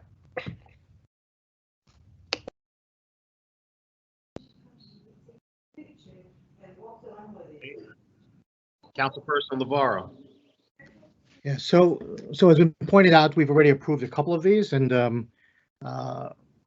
when we first had discussions about this, had strong concerns and oppositions back then. Probably haven't voiced as much at this point because it's all become very redundant. I still think that there are issues to still be researched and to be looked into here. One of the things that I raised, which hasn't been a discussion point, is just the fees itself, and the fact that we're charging $750 per pole installation based on kind of the resources that we have to expend. And given all of the complexities of the work that needs to be done to install and to determine appropriate locations and so forth, I would think that this would cost over $750 to do that. But beyond that, I know that in the past we had one vendor come forward who was willing to not only provide higher fees for the installation, considerably higher fees for each installation, but also was willing to do things like provide access to the network so that and shot detection technology so that the city could be able to do triangulate where a shot was fired in the city and be able to use that information to be able to respond more quickly and to any shootings throughout the city.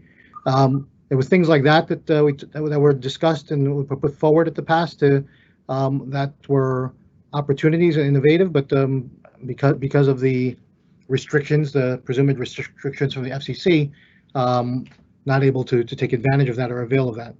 That being said, I still think there's still more research. I'm going to ask that the law departments and the engineers or whoever's researching these matters, that they look into the Board of Public Utilities and see if there's any further guidance from them.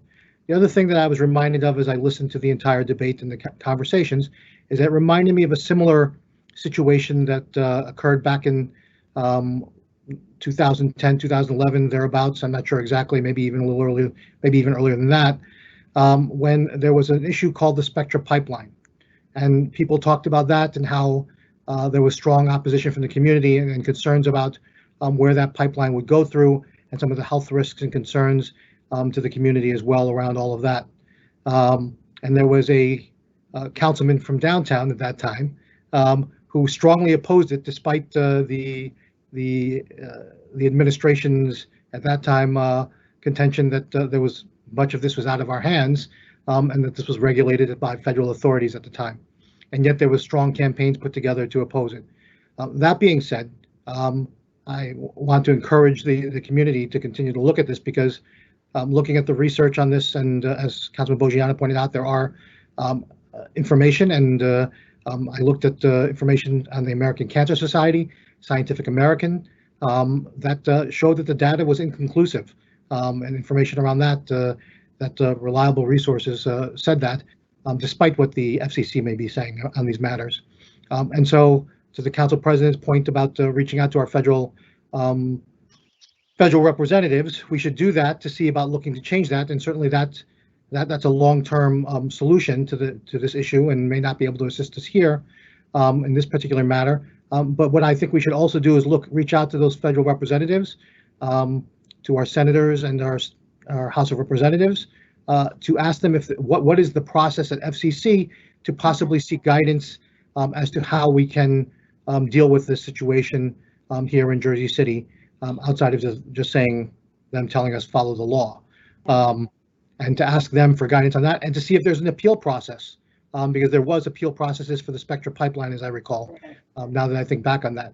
And so there were complaints filed with the federal agency that was involved in that, and maybe there's an opportunity to do that here as well, whether it be for this particular situation and even for the ones that we've already approved, because clearly it's a controversy that's not just in Jersey City, but it's around the country. If you look at some of the literature on this that's available on the public on the internet. That being said, I'm going to vote yes to table, and hope and ask that all of that follow-up be done in the time frame that we have for the 150 days. Thank you. Councilperson Rivera. So my biggest concern is that, make no mistake about it, this is going to come back. And a concern that I have is that because we're in our current situation, on our current crisis, nobody's going to pay attention to us tabling this.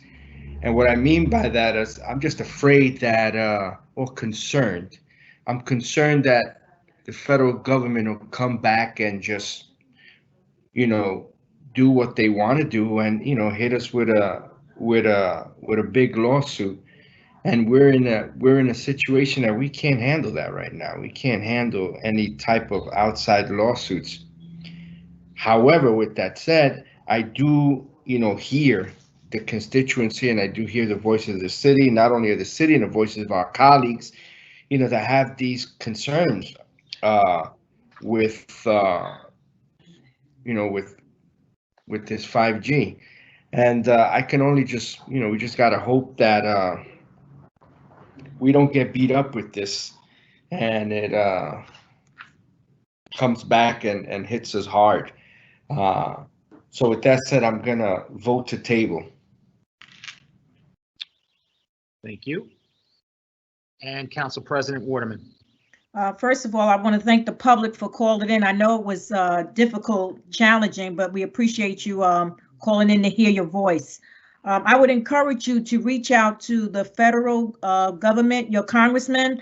I think that's so important, because it may be something in there that we can repeal it. And so even though we're in a crisis, just like, we're conducting our meetings the best we can, I'm quite sure the federal government is conducting some of their general meetings also in the commissioners. So I encourage the public, please reach out to the federal government, and see if we can repeal this, because it's sad that the federal government could come into a city and tell the city exactly what to do, not knowing where the people live, not knowing how the city function, and just saying this have to be this way. And so with that, I vote to table it. Okay. Motion to table City Ordinance 20-034 as amended is approved 9-0. Alrighty, moving on to our next item. But before I do that, I just want to reiterate the fact that if any member of the public is wishing to speak on any of the remaining second reading ordinances, please notify us in the Q&A if you're not already on hold, and provide us with your name, email address, and telephone number so that we can call you and give you the instructions, send you the instructions so you can do that in advance. With that being said, on to our next item, which is item 4.5, City Ordinance 20-035, an ordinance supplementing Chapter 332, Vehicles and Traffic, Article 9, Parking for the Disabled of the Jersey City Code, designating a reserved parking space at various locations throughout the city. This is a public hearing on this ordinance. Any member of the public wishing to be heard, and just give us a moment so we can see if there's any responses in the live event Q&A.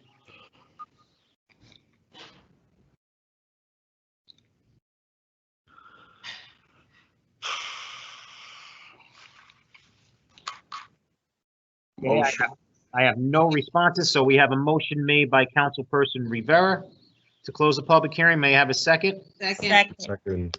Second by Councilperson Prince Airy. On the motion to close the public hearing on City Ordinance 20-035, Councilperson Ridley. Aye. Prince Airy. Aye. Councilperson Baggiano. Aye.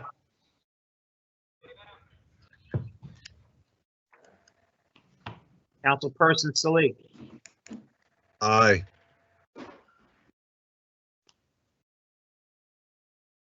Councilperson Solomon. Aye. Councilperson Robinson. Aye.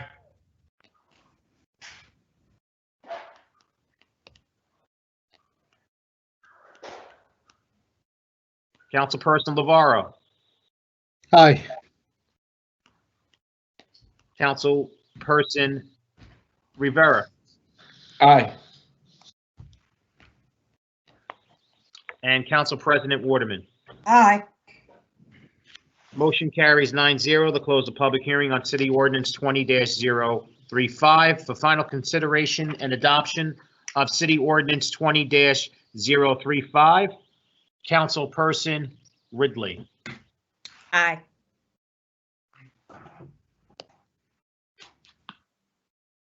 Councilperson Prince Airy. Aye.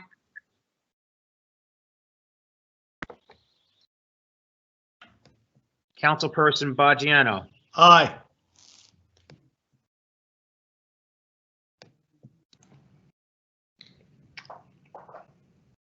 Councilperson Saleh.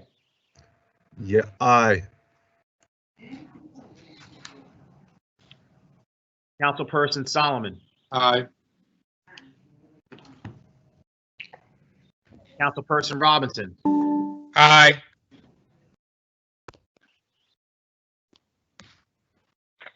Councilperson Lavarro. Aye. Councilperson Rivera. Aye. And Council President Waterman. Aye. City Ordinance 20-035 is approved unanimously, 9-0. On to our next second reading ordinance, item 4.6, City Ordinance 20-036. This is an ordinance of the City of Jersey City, amending Chapter 260 rent control. Number 1, imposing a rent freeze on all units subject to rent control during the current public health emergency declared by the governor of New Jersey. And number 2, prohibiting any collection of a penalty for a late payment of rent as a result of the current public health emergency declared by the governor. This is a public hearing on this ordinance, and I do have some members of the public wishing to be heard. Teddy, if you're there, can you please press *6 to unmute your phone? Can you hear me? Yes, we can, Hello? Teddy. Okay, your time is going to start in 3, 2, 1, go. Good evening. Thank you for giving me a chance to speak. I am 77 years old, retired, and depends on pension and rental income to subsidize my living expense. My request is, if it's possible, please, what about freeze property tax equally in proportion to the rent freeze, so landlords have some breathing space during the national virus hard time. Even if the tax is free, landlords still have to expense to pay, such as insurance, heating, utility, water, sewage, and maintenance. Most importantly, mortgage. As we know by now, this virus kills most senior citizens. I may not have a chance to speak to you all for the rest of my life. Please consider to either defeat or amend the ordinance. Thank you, and may God bless you all. Thank you, Teddy. Thank you, sir. Okay, our next speaker I have is Ron. Ron, are you there? Ron? Ron, I'm here, Sean. Thank you. If you're there, yeah, okay, Ron, your time is going to go in 3, 2, 1, go. Good evening, Council. I think the previous speaker touches on an interesting point, which is by deferring rental increases for a small portion of the city's residents whose rent increases were limited to the consumer price index last year is a really superficial gesture in one sense. The property owners at the Jersey City Property Owners Association would rebate to any tenant every rebate of every property tax dollar that the council saw fit to rebate to the owners. And that would be a significant gesture. We're not looking to pay less property taxes than we have now, but if that rebate were received, we would pass that along directly to the tenant in this instance. This is a profound moment. We all know it. But the idea that we make gestures that are not as meaningful as other things we could do is a little bit disappointing. So as we're looking at this, no one's raising rents now anyway. We pledged not to raise rents months ago. But why are the 2 to 4 family homes now included in rent control? The governor certainly made it very clear in Executive Order 107 and 108 that that sort of policy decision should not be made during the pandemic. And that was because the government should not be overreacting to short-term circumstances. Should there be emergency measures? Yes. Is it reasonable to say to landlords, don't raise rents during this time? It's not unreasonable to do so. Landlords aren't doing it anyway, but to pass laws that effectively abridge their property rights and are likely unconstitutional when real relief is needed throughout the market, not just on rents. Where's your effort to provide mortgage relief? Where's your effort to provide property tax relief? Where's your effort to provide expense relief? None of those things are addressed. And so to take this one very narrow and fairly less significant than all these other issues, you're saying to people that they can't get a rent increase of 2.5% for several months. Neither the tenant nor the landlord's lives are going to be changed by that. But we'd like you to take a more holistic look, and we would be able to do that if you were to abate property taxes during this difficult time when we're not collecting as much rent, we need the relief also. Thank you for your time. Thank you, Ron.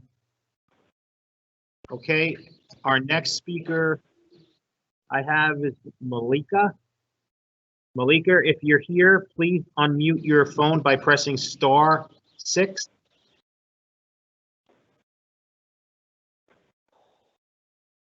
Malika, are you here? Yes, hello. There you go. Okay, Malika, your time is going to start in 3, 2, 1, go. Good evening, everyone. My name is Malika Baruz, and I am an organizer with Solidarity and Mutual Aid Jersey City. I would like to voice my support for 20-036, as well as my support for moving towards rent cancellation in Jersey City. This includes mortgage cancellation during the time of the emergency. 73% of our residents are renters. A city of renters cannot get by during this pandemic without being guaranteed their housing as a human right. An eviction moratorium is not enough. Currently, landlords are still harassing tenants for rent when they simply cannot pay, and they are preparing eviction paperwork for when court reopens, and residents are living in fear. Not only is canceling rent the safest and most ethical option, it is the only option. By expressing their support of renters, the City Council will be prioritizing the health and wellness of its residents, whether it is by supporting legislation locally or expressing support for legislation at the state and federal level. Please consider using your position as elected officials to advocate for your residents. And before you discuss how limited you are and what power you may lack because of it needing to go to the state or being up to the banks, I'd like to mention how truly I delighted in hearing the council's ideas for petitions and letters and information campaigns about something else they have no control over, which is 5G towers. The council president and multiple members just committed to wanting to use their ability and power as a council to address that issue. And I'd like to point out that without their homes in Jersey City, no one will be allowed around to experience the 5G towers anyway. But I'm glad it brought to light the number of actions available to the City Council for community issues. And I hope that, as we say locally, you keep that energy when it comes to advocating for residents who are unemployed, working class families, unable to pay their rent, and living in fear of the day when they have to pay it back. And as a post-it note to my comment, I'd like to thank Councilman Navarro for speaking out for working class families and attempting to leverage the council's power earlier this meeting. Thank you. Thank you. Okay, next speaker I have is Ben Figueroa. Ben, if you're there, please press *6 to unmute your phone. Ben? Yes, hello? Yes. Okay, Can Ben. you hear me? Yes. So Ben, your time is going to start in 3, 2, 1, go. Hi, my name is Ben Figueroa, and I also work with Solidarity Jersey City.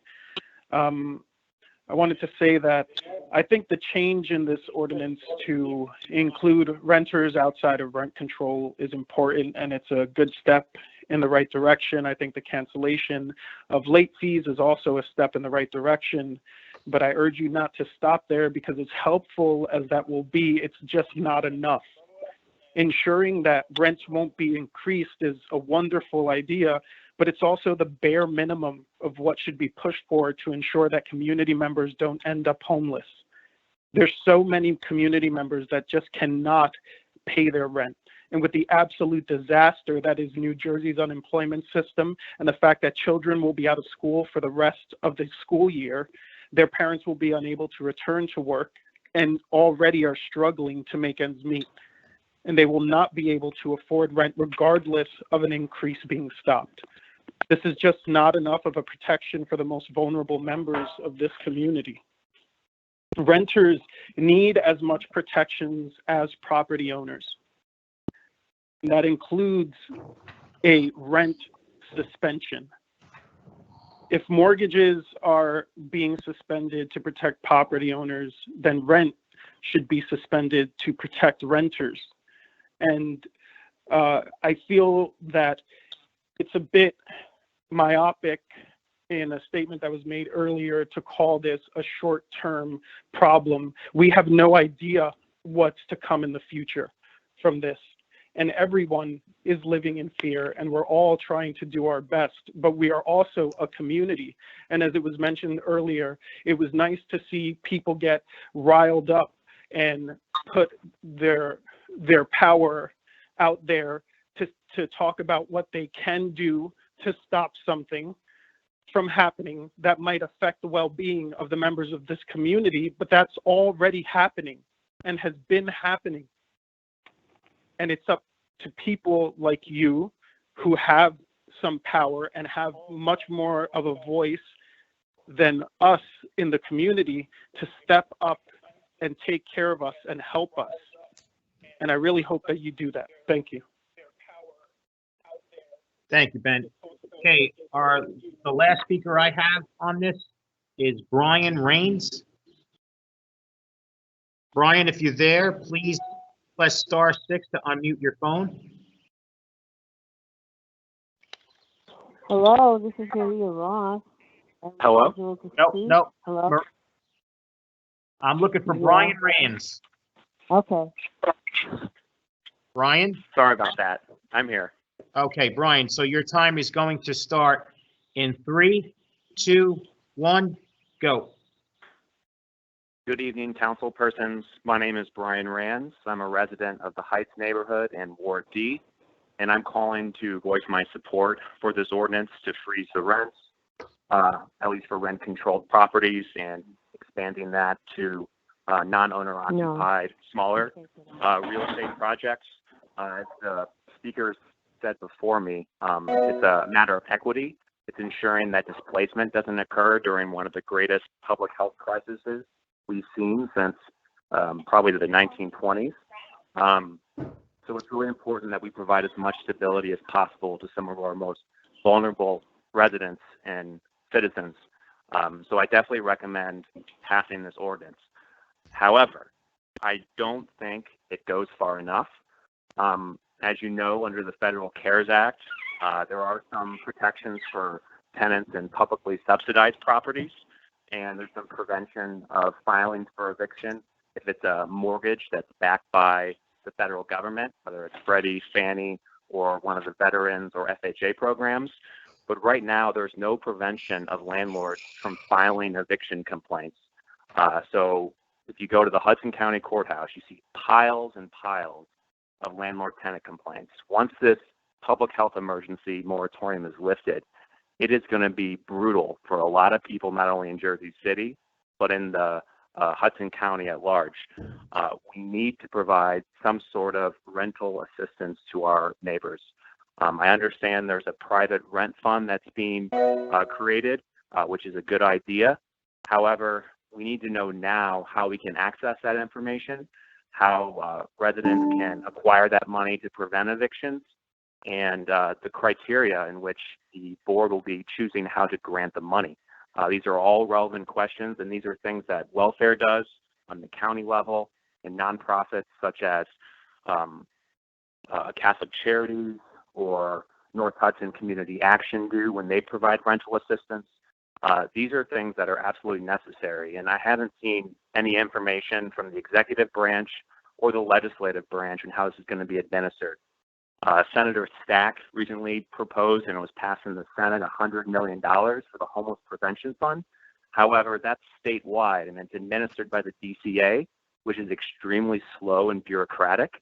So for our neighbors, to make sure that people can stay in their homes, I really think this council and the executive branch really need to show some strong leadership and start being proactive, because once this eviction moratorium is over, it's going to be very brutal and there's going to be a lot of displacement. Thank you very much. Thank you, Brian. There's still a public hearing on this ordinance. Any member of the public still wishing to be heard? Let me just check the live event Q&A just to verify that I did not receive any other requests. Motion. Motion made by Councilperson Rivera. May I have a second? I'm sorry, I didn't get that second. Second. Second by Councilperson Ridley. On the motion to close the public hearing on City Ordinance 20-036, Councilperson Ridley. Aye. Councilperson Prince Airy, Aye. Councilperson Bajano, Aye.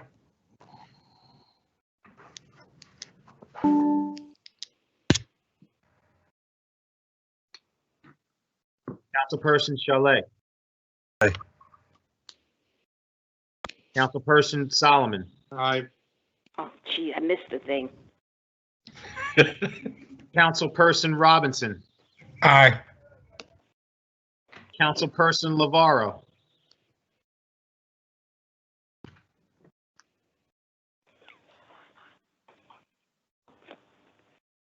Go ahead, Sean. Go to, Councilperson Lavaro, you're muted. no. Aye. Thank you. Councilperson Rivera Aye. and Council President Waterman. Aye. Motion carries 9-0 to close the public hearing on City Ordinance 20-036. Council I members, missed it, Charlie. Thank you very much. council members at the caucus, there was a discussion to amend City Ordinance 20-036, and I have listed the amendment in italics. I'll call your attention to the ordinance, if we can put the ordinance up. It is under Section 260-3, allowable increases.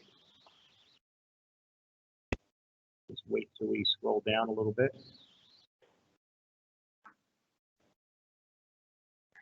There we go, right there, right there. Yep, perfect. Thank you for highlighting that too. Okay, so the amendment is as follows, is read as follows. Allowable increases, A, at the expiration of a lease or at the termination of a lease of a periodic tenant, no landlord of any dwelling as defined in section 260-1 may request or receive a percentage increase in rent which is greater than 4% or the percentage difference between the consumer price index 3 months prior to the expiration or termination of the lease and 3 months prior to the commencement of the lease term, whichever is less. For a periodic tenant or for a tenant whose lease term shall be less than 1 year, said tenant shall not suffer or be caused to pay more than the rent increase in any 12-month period commencing 15 months prior to and ending 3 months prior to the effective date of the proposed increase, whichever is less. That is the proposed amendment in italics, highlighted for you. And Corporation Counsel, if I can just have your opinion that this is not a substantial change that would create another advertisement for us. Mr. Gallagher, this is not a substantial change. Just by way of information from Monday's caucus, this is the existing language that's actually in the ordinance, and it was never the intention of Councilman Solomon, who's proposed this ordinance change, or any of the council members that this would be taken out. So it's strictly an administrative error. It was never intended to be removed, but this is the language that currently exists in the ordinance, to be clear to the council. So none of this is changing. The red portion after that, that's the part that's being added.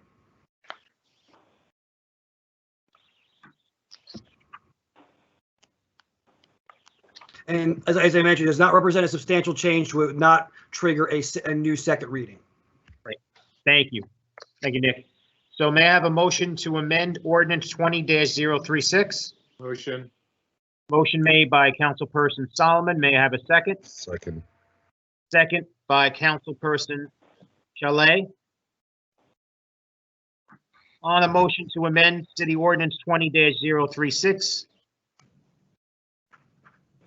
Councilperson Ridley. Aye. Councilperson Prince Airy. Aye. Councilperson Bajano. Aye. Councilperson Chalet. Aye. Councilperson Solomon. Aye. Councilperson Robinson. Aye. Councilperson Lavaro. Aye.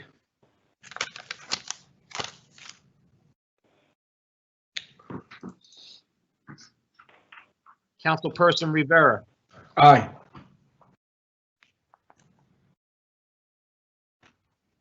And Council President Waterman. Aye.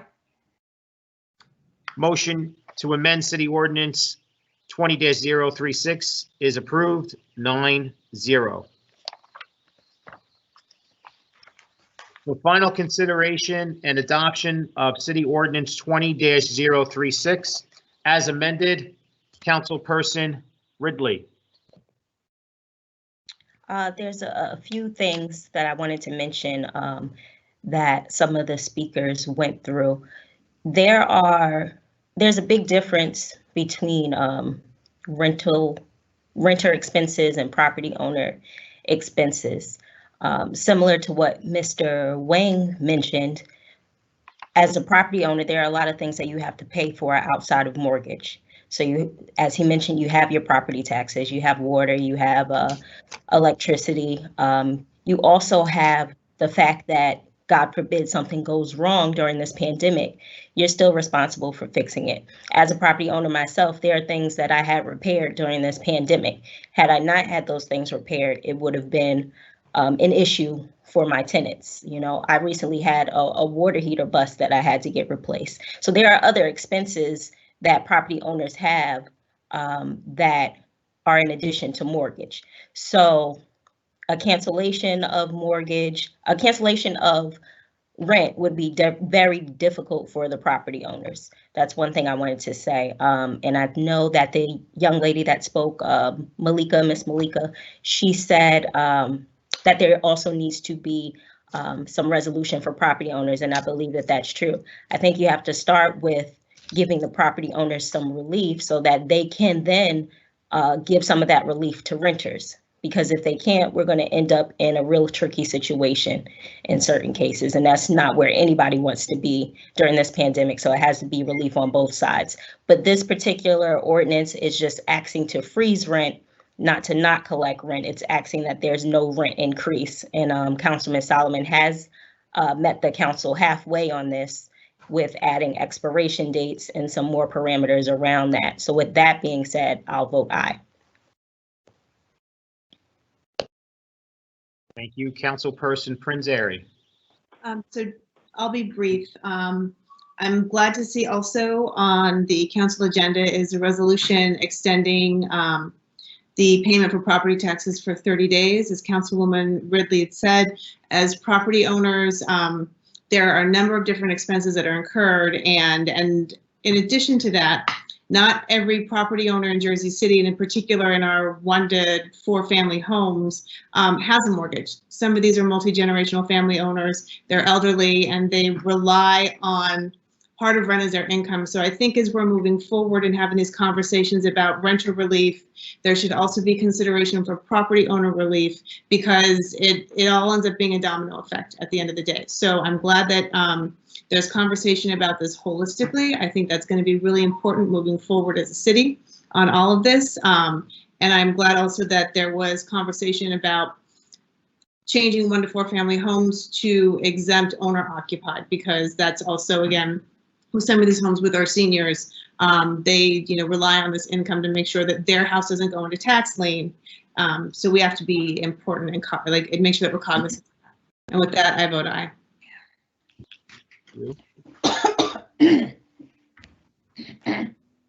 Councilperson Baggiano. All right, hopefully by August 1st, a lot of this is over. And what Mira said about the 1 to 4 families is a very good idea. So I vote aye.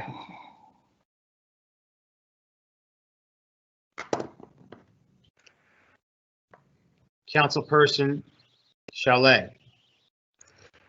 Thank you. I for the council is very reasonable, and I'm a property owner as well, and I won't be raising my rent, and I don't think any other property owner should be doing that at this time, because we're all in this together. And I think that the ordinance was very well written, and we need to get through this. There's going to be shared sacrifice, but we have to work together. And so I vote aye. Councilperson Solomon. Thank you to my colleagues for their thoughtful feedback on amending the ordinance. You know, I always appreciate working with all of you. You know, we always have different agreements, but when we work together, you know, I think we end up with legislation that makes things better for most people in the city. As some commenters mentioned, one, this ordinance is important, but it is a small step. So stopping rent increase freezes will help some renters. And I think it's particularly important for the small but existing group of people where a landlord could raise rents by 10, 15, 20%, not to collect the payment, but to basically enable an eviction in the future through non-payment of rent, knowing that once the lease expires, a renter couldn't pay the higher fee. And I think that is the most important protection that us putting this in place provides. To the bigger questions, I agree that we both have to consider the interests of property owners and do everything we can, and the interests of renters. The single best solution is for the federal government to provide enough money that renters can pay their rent, even if they've lost their jobs, no matter their immigration status, and then that flows and keeps the whole system flowing. And then we don't have to engage in these tough choices where you're sort of picking and choosing, and someone's getting hurt more than the rest. So that is where, you know, I will direct as much of my voice and effort to encouraging the next round of COVID relief, you know, meets that challenge directly. I know some senators have already proposed $100 billion in rent relief. That may not even be enough, but at least it starts us where we need to go. And so we'll revisit this in a few months when we know a little bit more. And again, thanks to everyone for working together. So with that, I vote aye. Thank you. Councilperson Robinson. Thank you, Councilman Solomon. Also, thank you to the rest of the council for, you know, spending the time to get this right. I think it's just a step in the right direction for, you know, what things to come. It's a lot of work that we have ahead of us, but I think this is a step in the right direction to make sure that we are, you know, doing the right things for our community. Yes. I'm sorry to interrupt you, but your camera on your device, it's not on you. It is, but oh, yeah. I don't know. See what you see what we're seeing, right? It's just weird. Oh, maybe it turned around, I think. The whole camera. Is that it? Let me see. Oh, there you go. That's it. Oh, that's the back of it. I was wondering. I said maybe it's just me. Yeah. So I like I said, thanks, Councilman Solomon. Thank you to the rest of the council, and thank you to the residents of Jersey City. You know, working with us, putting your trust in us to try to do the right things. And I think this is just a step in the right direction to make sure we do the right things for the residents. So I vote aye. Okay. Councilperson Rivera.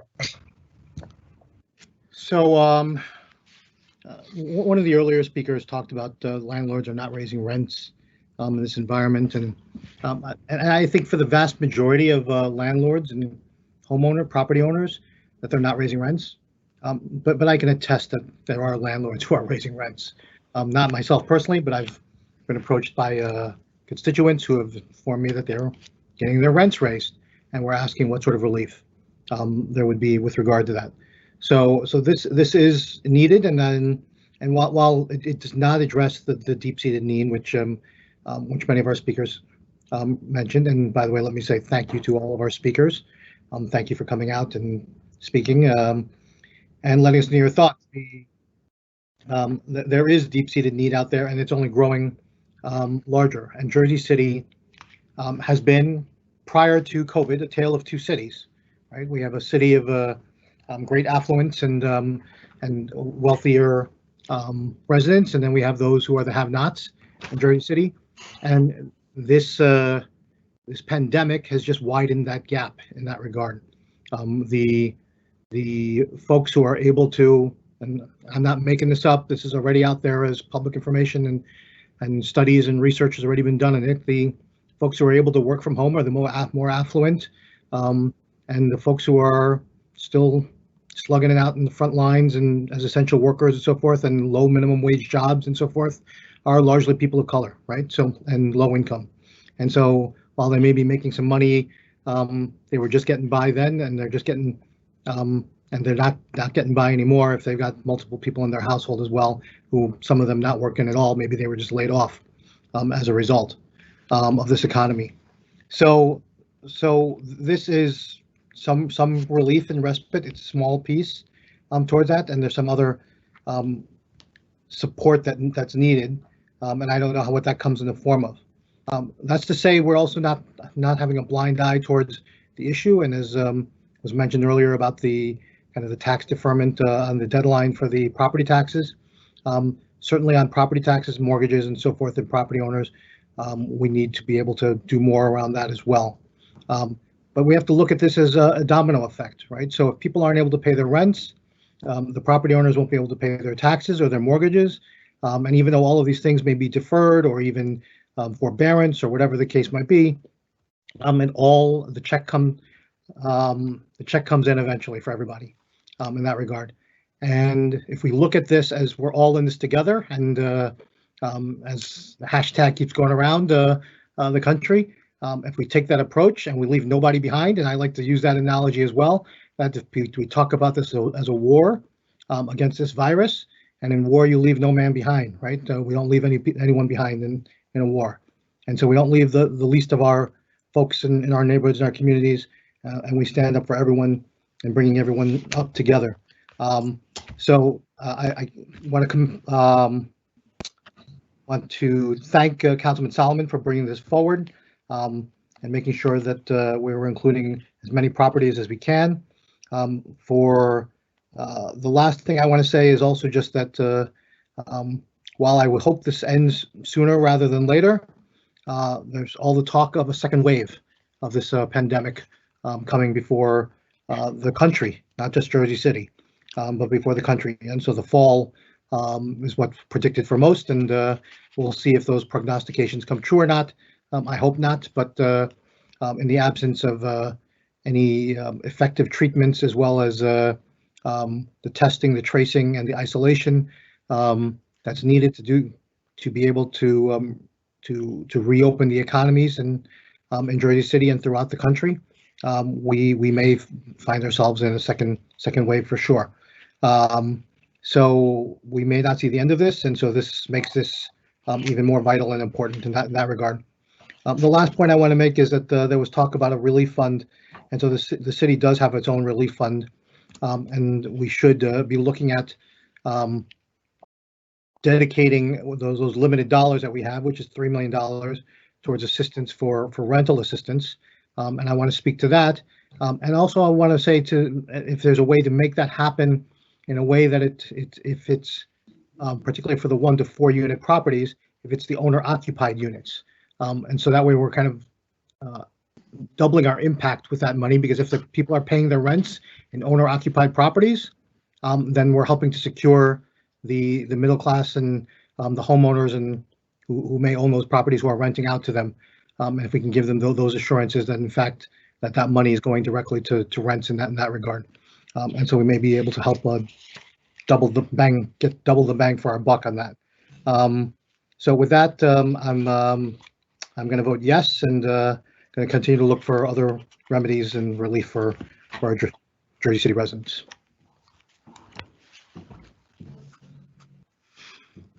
Councilperson Rivera. To my colleague, James Solomon, good job. Good job here. And it was a little, pushing and shoving there, and we were coming to some sort of understanding, but we got it done, and good job. I vote aye.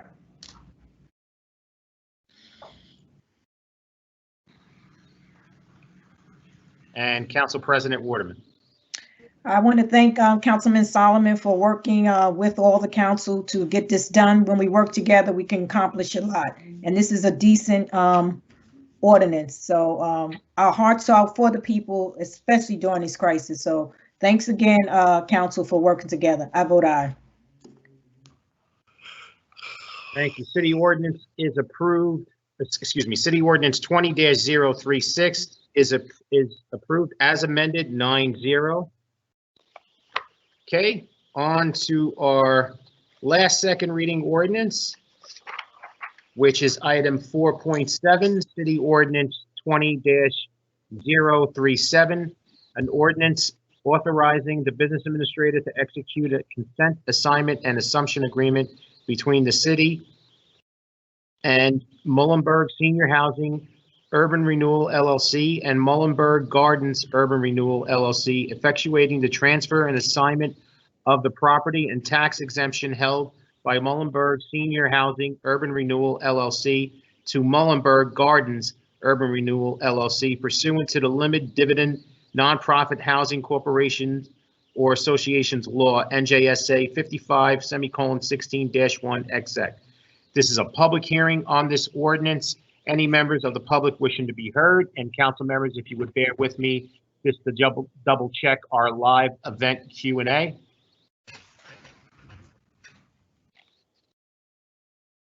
I do not hear any members or see any members responding. Hold on. Okay. Motion. Second. Motion made by Councilperson Rivera. And I didn't hear the second. Was the second made by Councilperson Prince Airy? Yeah. Okay, I did hear that. Okay.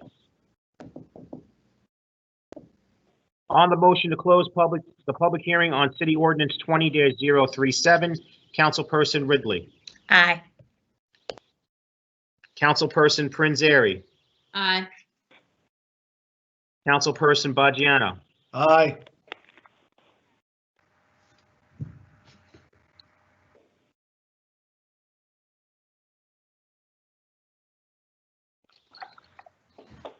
Okay. Councilperson Saleh. Aye. Councilperson Solomon. Aye.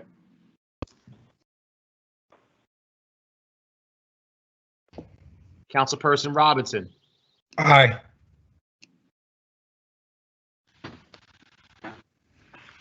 Councilperson Lavaro. Aye.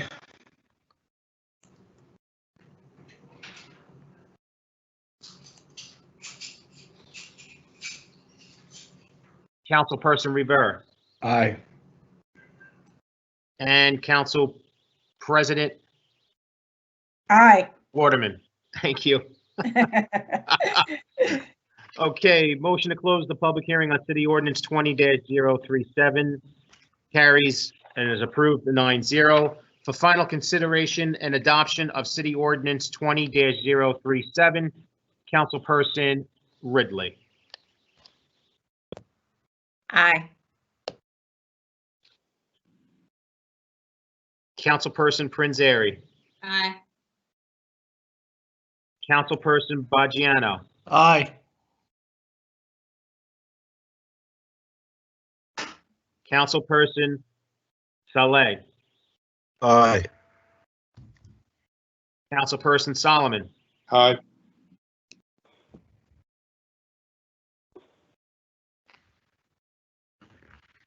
Councilperson Robinson. Aye. Councilperson Lavaro. Aye.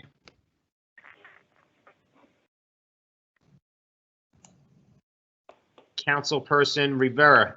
Aye. And Council President Waterman. Aye. City Ordinance 20-037 is adopted unanimously 9-0. Okay, members of the City Council, we are now moving on to our public speaking portion of the meeting. Our first speaker is number 5.1 is Elizabeth Wetson. Elizabeth, if you're here, please unmute your Yes. phone by pressing *6. I think I'm unmuted. Okay, you're Elizabeth. good to go. All right. Hi. Elizabeth, your time is going to start in 3, 2, 1, go. Hi, thank you.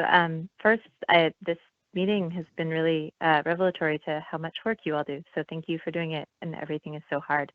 I want to speak very briefly to two topics. The first is that I'm a full-time performing artist. in Jersey City. I live in Ward B, and I perform in both New Jersey and New York. All my colleagues who live in New York have so many more resources available to them. I understand the limited resources of the City Council, and I've heard more about your budget in this meeting. But I'd love for you to consider, when allocating those resources, to look at the impact survey by the Jersey City Arts Council and think of the arts community without addressing artists like myself who've had urgent medical, food, and housing insecurity for almost 2 months now. There won't be an arts community in Jersey City after this crisis is over.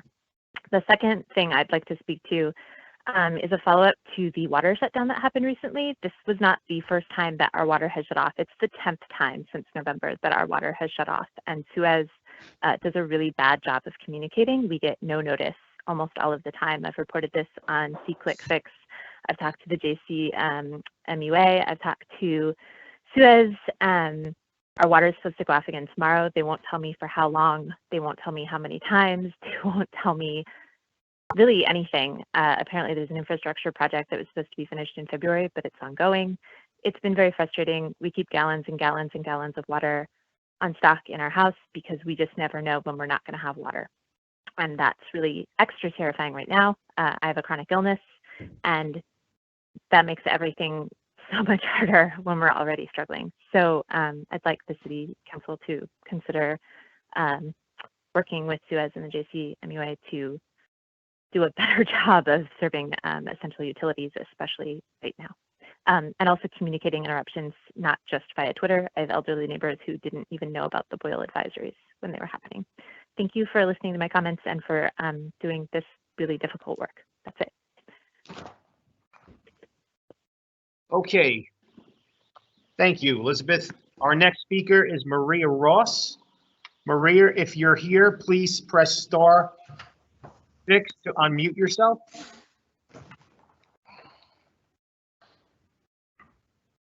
Maria?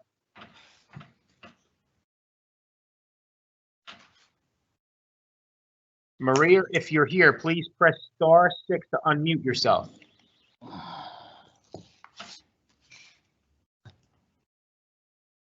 All right, not hearing a response, Maria, I'm just gonna go to the next speaker and may have to come back to her. I'm gonna have Marlene send a message to her to see if she can dial back in if we lost her. So the next speaker is, and I apologize if I mispronounce your name, Shamaron Ramp-up.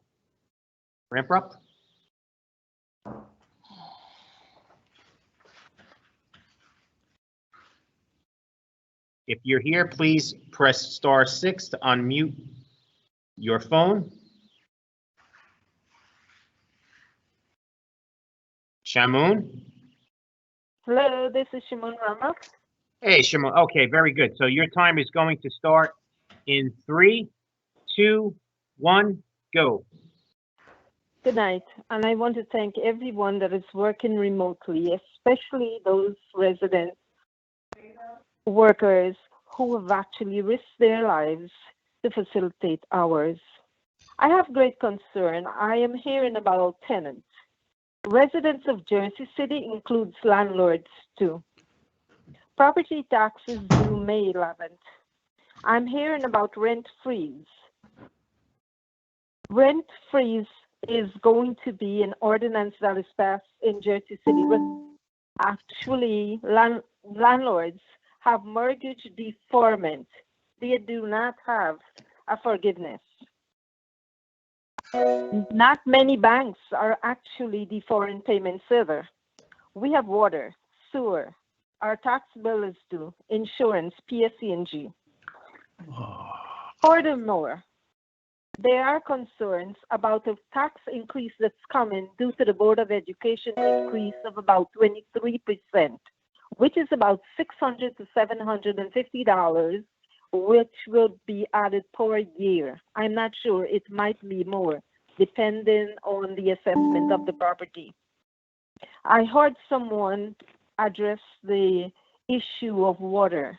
Suez does a lousy job whenever the water is shut off. At this point, with such crisis, water is shut off without any further notice. Where do we go from there? There is no hand sanitizer in the stores. There is no disinfectant. You're caught at home washing. Hello? Hello? Hello? I'm sorry, ma'am, you joined in the middle of someone else's speaking. Could you please leave yourself muted until you've been called? I was called. I was called. Yes. Your name will be called by the clerk. Please leave your phone muted and your name will be called by the clerk when it's your time to speak. My name was called. Ms. Rammer, you can continue. There was another woman who called in and she's being muted, but this is your time. Okay. We can hear you still. Okay. Where was I? I heard someone addressing the issue of Suez. Suez does a really lousy job, to be quite honest. In a crisis of COVID-19, we have no water. There is absolutely no disinfectant. I mean, supplies is rare. Without any further notice, the water is shut off. I have great concerns about hearing about tenants being given deferred payment, absolutely no rent increase. What are we failing to say that the part of Jersey City is landlords too? I'm hearing about concerns about tenants. There are landlords in Jersey City who has mortgage to pay. It is a deferment. It's not a forgiveness. There are many banks who's not even deferring payments, dependent on your circumstance, if you are actually being able to show good cause.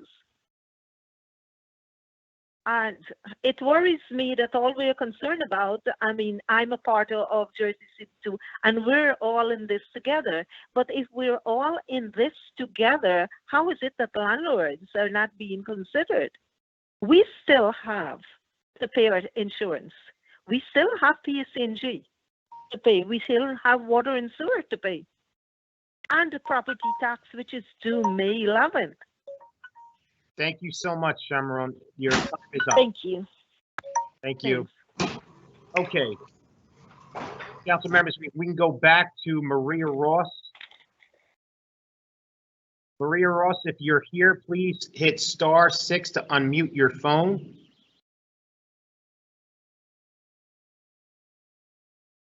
Just give us a couple of seconds, council members, because there is a delay that they hear on their end.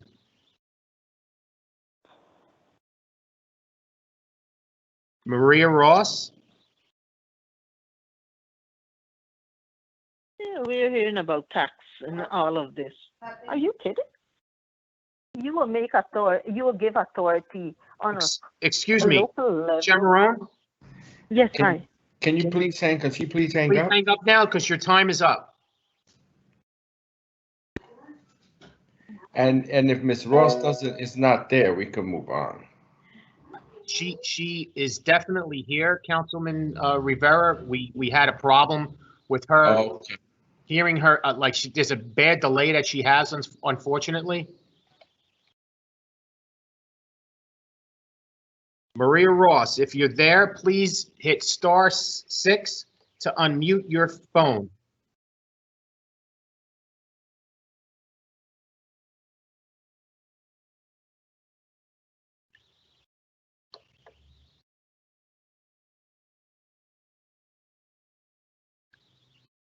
Maria Ross?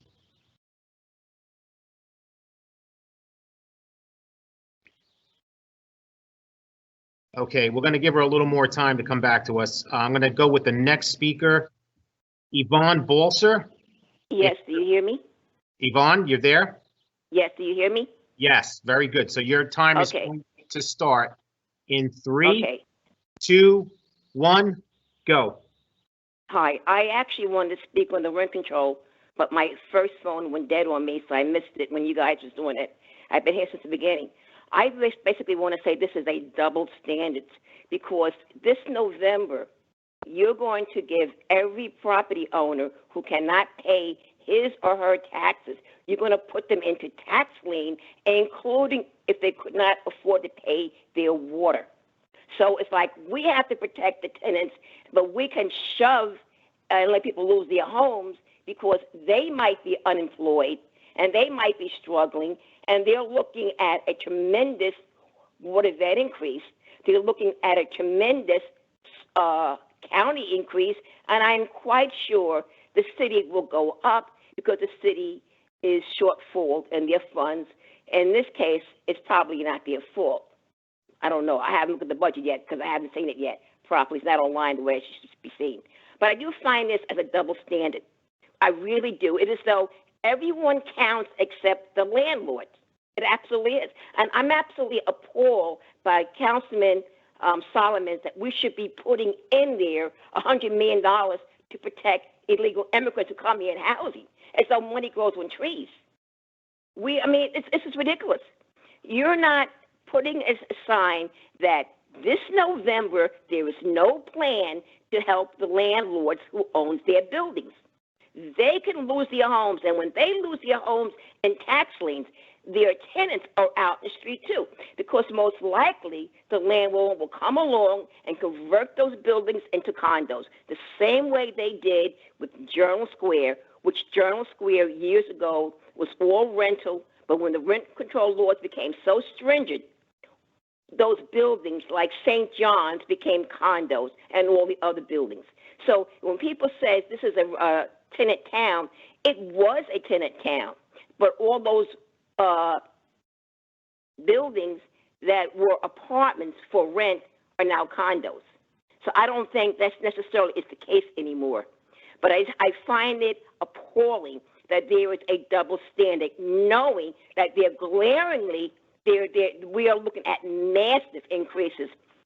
And if you have a mortgage, the mortgage companies now is giving to landlords an increase. They want more money for the taxes and escrow, which has not been discussed. So here you are a homeowner, they are now redoing your escrow, and they might want maybe $2,000. And for a person living in Ward E, I helped neighbors when I still lived downtown. They bought their home at $45,000, like back in the 80s. The assessment is like way over $1 million. They're looking at maybe $1,000 or more just from the Board of Ed, just from the Board of Ed increase. I mean, this whole thing is ridiculous that you favor one group over another group. I find it really immoral. I really do. So I'm going to leave right now, and I'll be back at the next meeting. But we have to fix these problems with these meetings. Sometimes it's difficult to get through. Thank you very much. Thank you. Okay, council members, Maria Ross definitely has a problem with the phone, so she's going to submit her comments to her councilperson representative. So we're going to move on to our next public speaker, which is Brian Rands. Brian, if you're there, if you can press *6 to unmute your phone.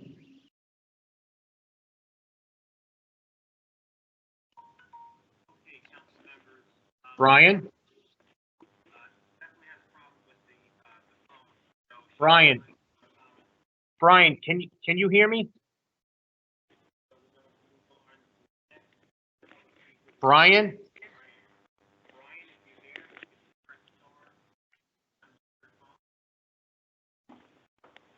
Brian? Yeah, it's me, Brian. Yeah. No, it's the other Brian. Sorry, just messing with you. Okay. Brian Rands, if you're there, I think there's a problem with your connection. Can we 1, 2, 3 test? Testing 1, 2, 3.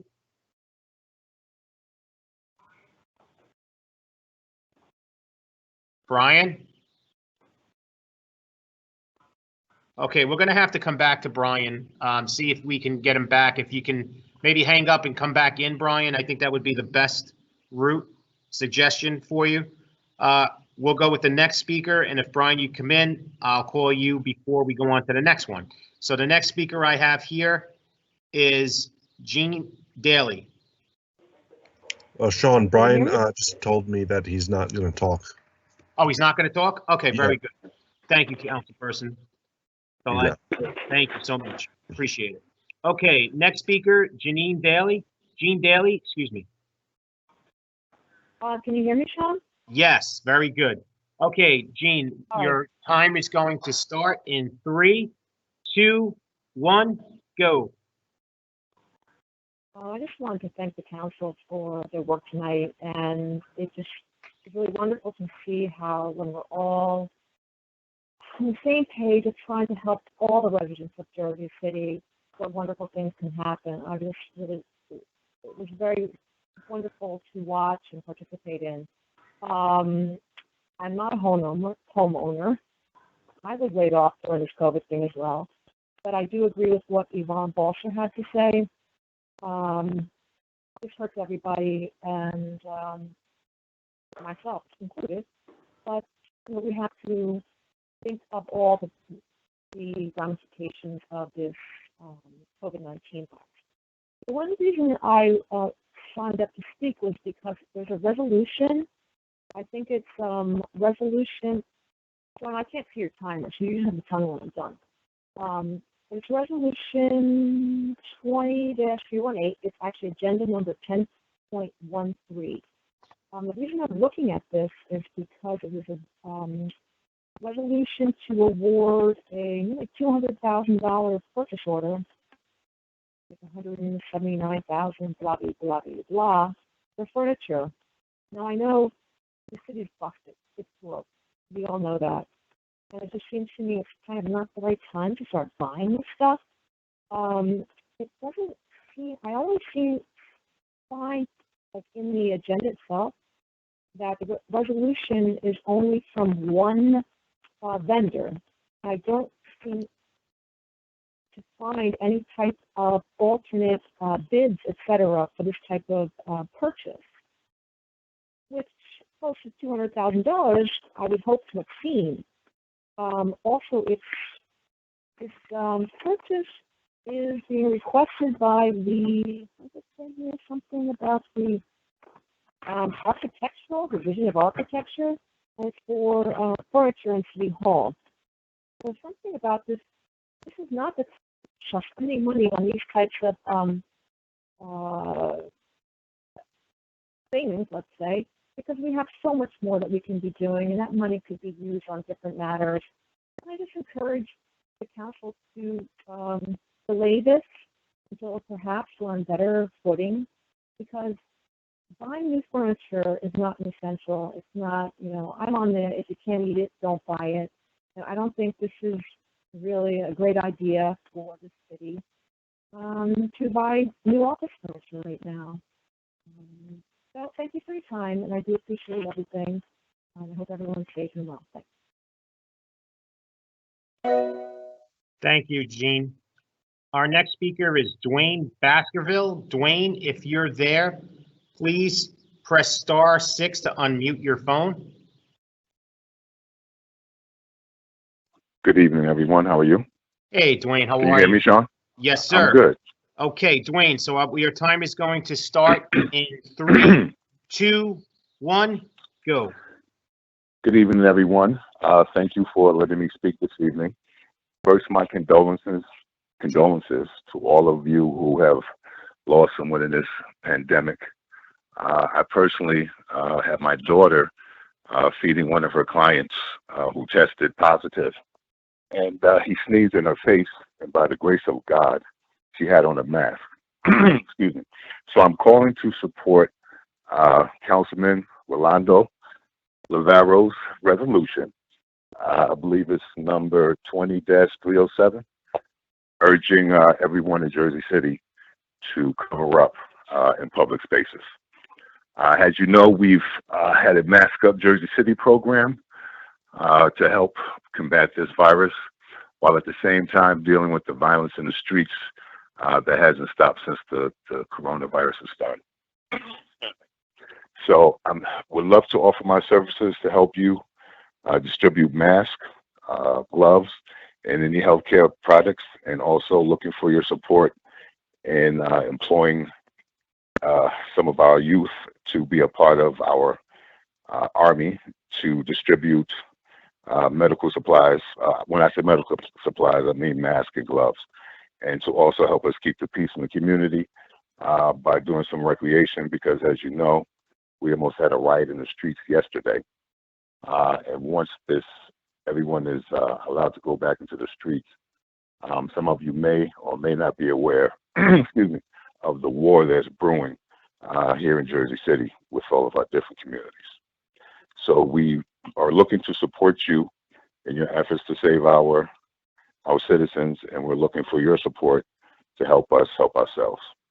Thank you very much. Thank you, Dwayne. Our next speaker is John Ross. John, if you're there, please press *6 to unmute your phone. John?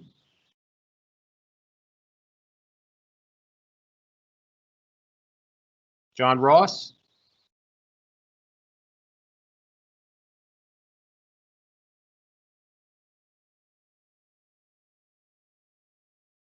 I'm gonna skip over John Ross. If he's there, we'll come back. Next speaker, Chris Gaston. Yes, I'm here. Is this John or Chris? No, this is Chris Gaston. Hey, Chris, how are you, buddy? All right, your time is going to start in 3, 2, 1, go. Thanks again, Sean. Thanks again, City Council. Great work tonight. I'm grateful that the resolution to repeal the appointed board is being considered tonight, and I'm quite sure Rich is not going to vote against it. I am going to ask that that further consideration be done as far as monies for the payroll tax. I know back on the 11th, the business administrator sent notification to the board explaining that because of all the COVID and all the other things, that the they're going to have to decertify the $86 million. I'll push back a little bit and basically just say that that money is not necessarily for the running of Jersey City. That's inside of a specific account to address the fact that Jersey City over the next couple of years are going to have to come up with millions of dollars because the state had moved adjustment aid from Jersey City district. So that $86 million, I don't know how and what's going on right now, but if that money is inside of the pot, I think that money needs to be utilized for the Jersey City Public School. I've been going back and forth with meetings. I know the board is still meeting on its budget that they're going to finally adopt next week. It would be nice, whatever, to ensure that that money can be used to make sure that students are adequately educated. And even with that money, we're still not adequately educating our kids, but that $86 million need to be inside of the budget so that we can finally submit it to the county so that we can educate our students in the next couple of for the upcoming school year. So with that, if I have time left, I'm done.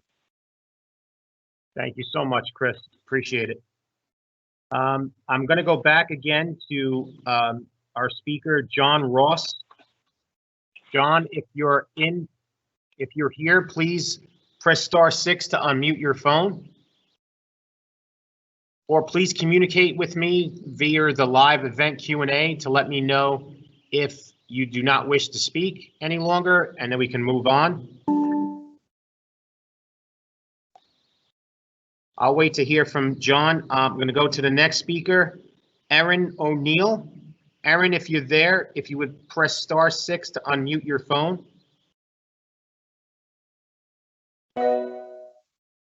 Hello. Hello. Hi, can you hear me? Yes. Okay, hold on. Great. I think we have two people.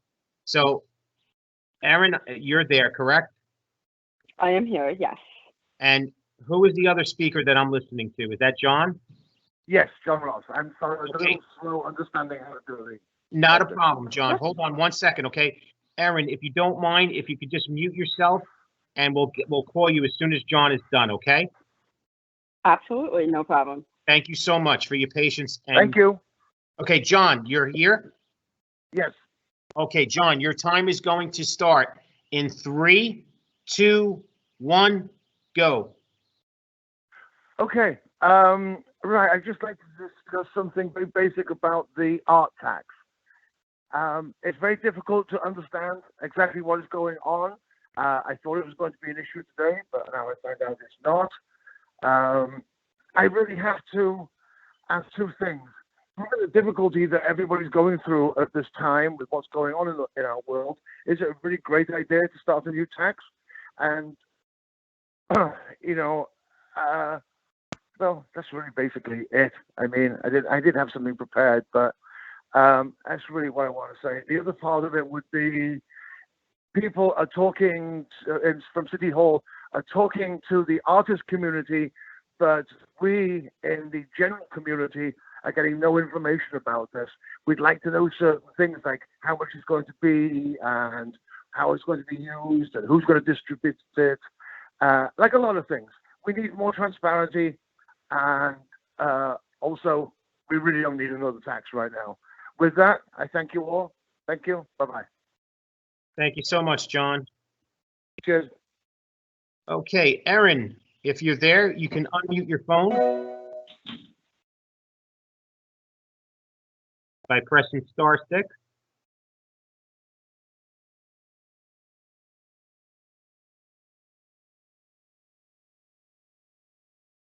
Erin O'Neill? Hello, can you hear me now? Yes. Yes. Can you Very hear- good. Okay. Okay, Erin, your Wonderful. time is going to start in 3, 2, 1, go. Okay, well, good evening, everyone. I first wanted to thank all our councilpersons and community leaders such as Dwayne Baskerville, who spoke a couple of minutes ago, for their tireless commitment to Jersey City. My name is Erin O'Neill. I am a chairperson for the Health Sciences Department at New Jersey City University and a doctor of public health education. I am grateful for this opportunity to speak in support of resolution number 20-307, which calls for Jersey City residents to wear face coverings in public while we continue to globally battle COVID-19. While New Jersey makes up 2.7% of the United States population, it accounts for 12% of our nation's deaths due to COVID-19. In addition to this, New Jersey is the most densely populated state in the nation. Therefore, the spread of this virus is theoretically more dangerous in this state over any other. Epidemiological maps are showing a decrease of COVID-19 cases in New Jersey, but they should not be used as an immediate barometer. It is critical to keep in mind that time is a huge factor in controlling the spread of this virus, and the current reports do not reflect unknown asymptomatic carriers, nor those who are infected but still in the 5-day to 2-week incubation period. Historically, what epidemiological reports have clearly shown is how rapidly and easily this virus spreads throughout communities, with death rates doubling in a matter of days. Projection-wise, on the other hand, there are many models from top-notch public health researchers predicting the spread of this virus under various circumstances, ranging from full-on mandated quarantine versus wearing masks versus taking no precautions at all. While these future projections may slightly vary by way of specific numbers, all are the same, exactly the same in terms of the trends. To avoid future waves and deaths due to the coronavirus, it is critical that citizens take proper precautions when in public and around others. The point of sharing these facts are not to raise fear, but to provoke movement towards education and continued solidarity in battling COVID-19.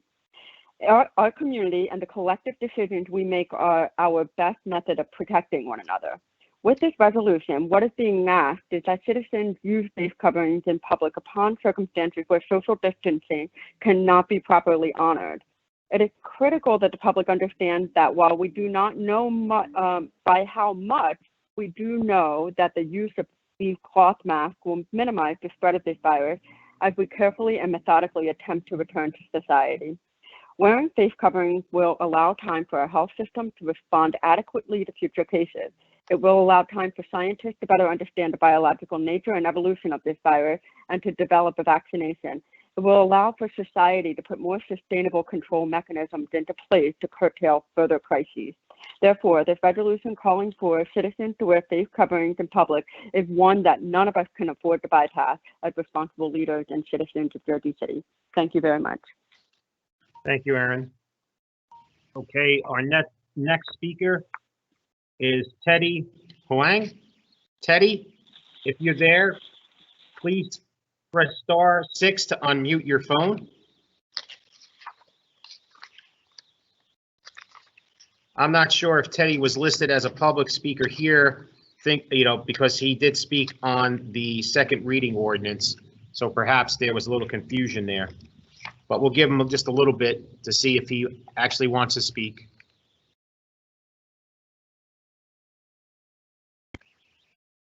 Teddy, if you're there, you can press *6 to unmute your phone. Okay, not hearing any comments. I'm going to go on to our next speaker. Next speaker is Lucille Shaw. Lucille, if you're here, please press *6 to unmute your phone.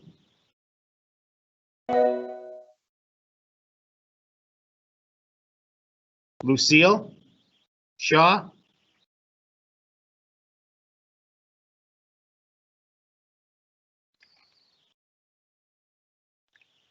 Okay, I'm going to move on. Danielle McNeil. If you're here, please press *6 and unmute your phone.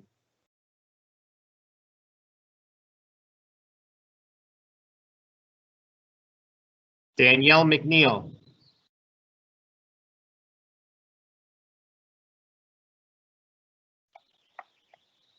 If any members who sign up to speak on the public speaking portion for request of the public hearing number 5, if you can please communicate with me on the live event Q&A to let me know if you still wish to speak or not. Once I call your name, it would be very helpful so then we can move along.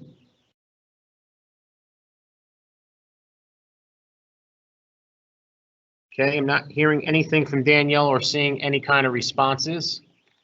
So I'm going to go on to Ron Simoncini.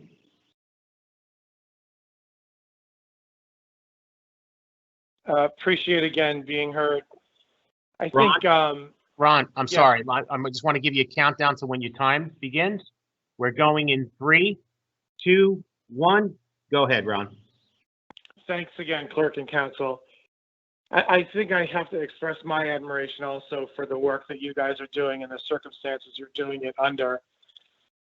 And despite the fact that I think that some of the policies here, in particular as they relate to property rights, infringe unnecessarily on rights that we enjoy generally as Americans and as Jersey City property owners. And a few people have made that point that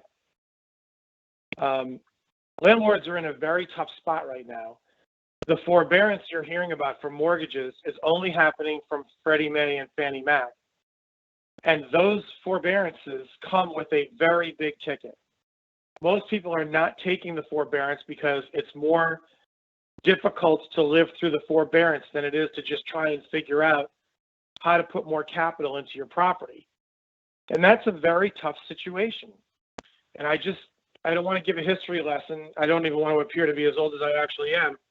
But the fact is, back in the early 90s during the RTC, people who were performing on their mortgages, actually paying their mortgages, if they were paying them to a bank, if there was a savings and loan that went under, they got their property taken from them. And that just wasn't fair. I know the situation because my family was in it. So in this circumstance, are we going to discourage the payment of rent or discourage a balance in our property rights posture that makes it so that landlords who otherwise would be able to support their business cannot support their business? And then what happens there? What's the cycle that happens there? Well, we've already seen that in Jersey City. I know certainly Councilman Bugianos has lived through this in Jersey City. Jersey City is not immune to an economic cataclysm that ruins its property tax platform. And you're on the verge of it right now. Someday, somebody has to pay all this money back. And that includes every rent that's not paid. It includes every mortgage payment that's not paid. And the way it's going to be paid back is by people losing their property. The way it's going to be paid back is by property taxes having to increase. In your city, what that means is single-family homeowners and condominium owners are the taxpayer of last resort. All the property taxes you lose from multifamily, all the property taxes you lose from commercial properties have to be picked up by that single-family homeowner. And when you drive yourself to be $100 million short in your school budget, those homeowners are going to lose their homes over the property tax increases.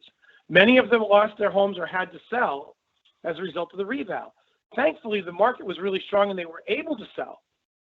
This time it's not going to be that way. So we would just ask you guys to consult with us, hear what we think the impacts from some of your policies will be, and balance the interest of the landlord and the tenant. Thank you. Thank you, Ron. Okay, our next speaker, if you are here, Nathan Oliver. Nathan, if you press *6 to unmute your phone so that you may be able to speak.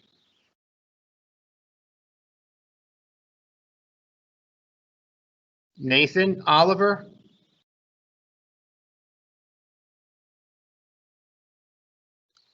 If you have any problems hearing me or not being able to communicate with us, please communicate with us through the live event Q&A, and we'll be able to try to correct it if we can. I'm going to move on to the next speaker. Our next speaker, Summit Galhorata.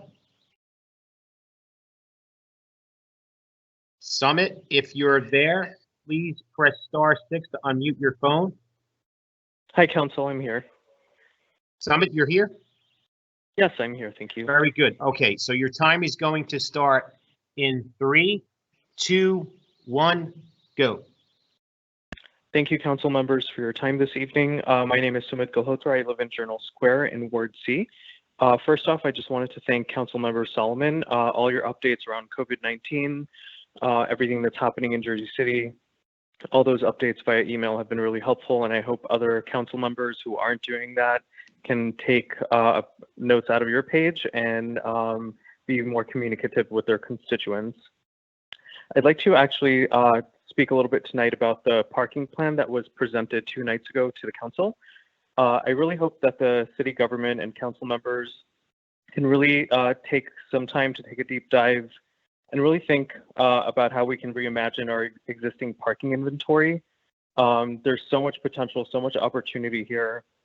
And with the urgency of issues like climate change, I hope the city could especially act on some of the recommendations that will be put forward in this report, namely around removing more driveways, minimizing curb cuts, which not only will help, these driveways not only shrink available parking inventory, but they also prevent planting of trees, bioswales, and other sustainable infrastructure that could help with so many Jersey City residents when we deal with flooding and stormwater issues. I know Mayor Fulop, a lot of us actually dealt with flooding a few months ago when there was a bad storm. And so just understanding how these issues are linked, the parking, the infrastructure, the sustainability piece. And now with COVID, it's all the more important that we expand sidewalk space when so many cars and vehicles eat into sidewalks. It's all the more important that we find ways to increase ways so that we can socially distance. In my neighborhood alone, we have so many residents who are two-family homes, or sorry, two individual homes, and they have 3 or 4 cars. I really don't understand why a family of 2 has 4 cars. So really thinking about increasing the price of parking permits for each additional car, really raising that exponentially. Just because there's so many people who are renting out their parking spots right now, it's become a business. So really thinking about the collective good over an individual. Thank you so much for your time tonight. Thank you so much. Okay, our next speaker, Adam Cohen. Adam, if you're here, please press *6 to unmute your phone. Yep, I'm here. Very good, Adam. Thank you so much. So your time is going to start with a countdown of 3, 2, 1, go. First of all, I wanted to thank the members of the council and the clerk as well as the other members of city government that have been working tirelessly to help the residents of the city, in particular Debbie at OEM, who was incredibly helpful during the water main break last week.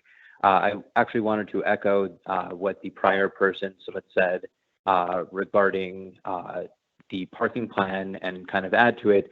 I think that there's a lot of opportunities that the city has to leverage existing technology that's been in place in many other cities for over a decade, including parking kiosks that have been in place in New York City and Hoboken for several years, in order to implement some of the strategies that were named in the parking plan. Additionally, I did want to comment tonight on an initiative that's been going on in a number of cities across the country to increase sidewalk space and open space during the COVID-19 crisis, which is an open streets initiative, which essentially shuts down streets from 8 a.m. to 8 p.m. to through traffic. I do think that Jersey City is a national leader on many fronts. I think that on cycling infrastructure and public transportation more broadly, Jersey City is unfortunately sorely lagging. And I think that this could really be an opportunity for Jersey City to yet again show that it is a leader in the country. And I would hope that in Ward C especially, we can see some changes to our street infrastructure such that we can accommodate more pedestrian space and more cyclist space on a going forward basis, not only during the COVID-19 crisis, but as we kind of restart the economy. And that's all. Thank you. Thank you so much, Adam. Okay, our last speaker of the night, we have Esther Whitner. Esther, if you're there, if you can press *6 to unmute your phone. I did. Very good, Esther. Thank you so much. So your time is going to be starting with my countdown. 3, 2, 1, go. Thank you, Sean. I'm calling firstly to support Resolution 20-307, the mandatory masks.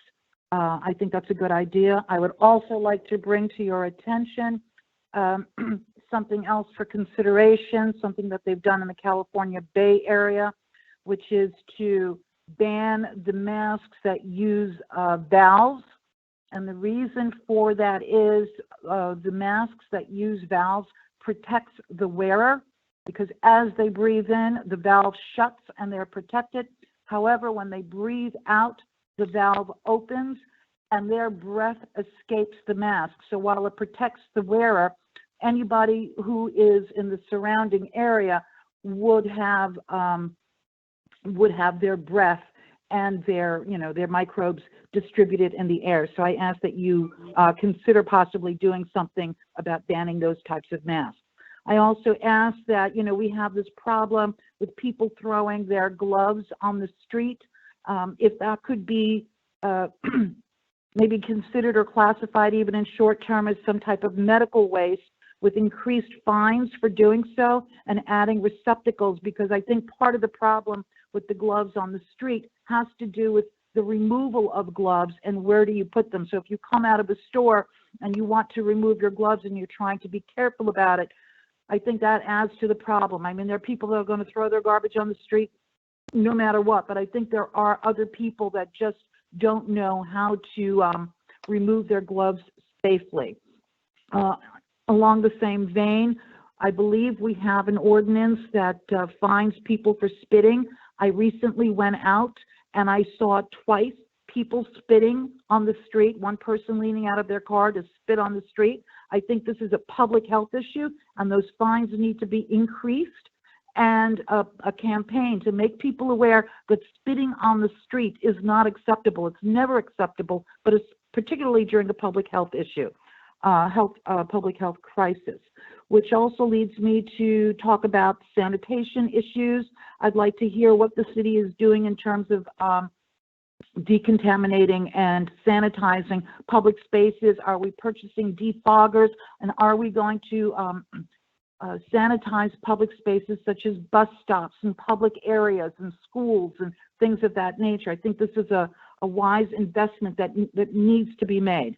Also, the $86 million certification letter that was sent out by the city to the school board. I don't understand how funds can be collected, certified, and then decertified because of COVID. I believe that if these funds were collected for the express purpose of sending them to the schools, that's where they need to go. And on the last note, I would like to just mention transportation is going to be a very big issue as we start going back to work, because I think the transportation that we have are petri dishes as they're set up now. And as we see our numbers going down, they're only going to go right back up if we don't address this issue. Thank you. Thank you, Esther.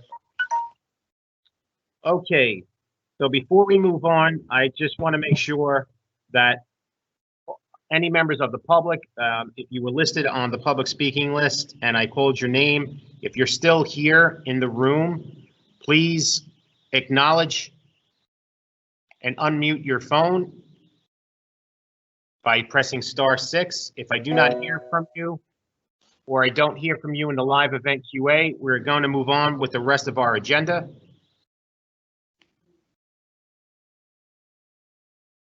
Okay. We are going to move on. I would like to thank the members of the public and the members of the council and everyone in the backgrounds, Stephanie Daniels, Bernadette, our director of IT. Thank you, Marlene of my office. Thank you guys so much for making this happen, and the people who are working behind the scenes, doing all the hard work, trying to help me run this smoothly, because it's not an easy thing to do. So I just wanted to give that thanks and a shout out to them as well. So with that being said, we're going to move on to our petitions and communications, items 6.1 through 6.25. Any questions or comments? Hearing none, we have no officers' communications. We have no report of directors. And moving on to our payment of claims, we have claims and addendum number 1. On claims and addendum number 1, Councilperson Ridley. Aye.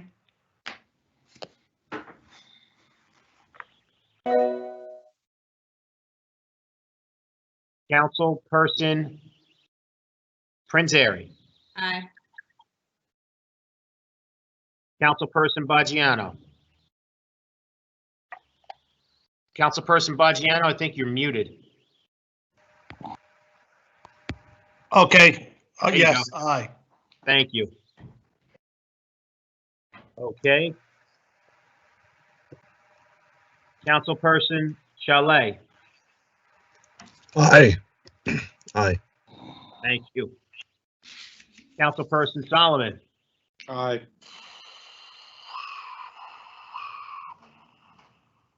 Councilperson Robinson. Aye. Councilperson Lavaro. Aye. Thank you. Councilperson Rivera. Aye. And Council President Waterman. Aye. Thank you so much. Claims and addendum number 1 are approved unanimously, 9-0. Okay, on to our resolutions. And we're voting from items 10.1 through 10.12. So on items 10.1 through 10.12, Councilperson Ridley. Aye.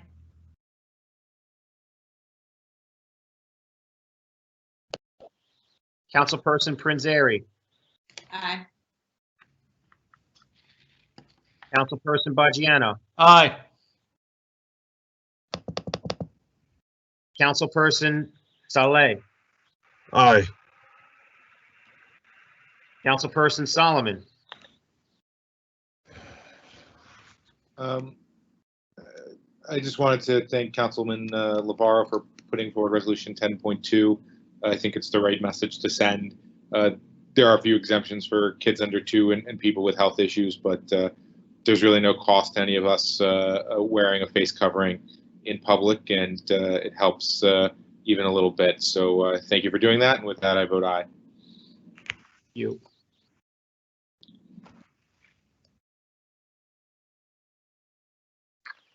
Councilperson Robinson. Again, yeah, thank you, Councilman Navarro, for 10.2. I actually have been just sponsored some masks with his wife. I'll let you guys know the date and time that we'll be distributing them. But yeah, for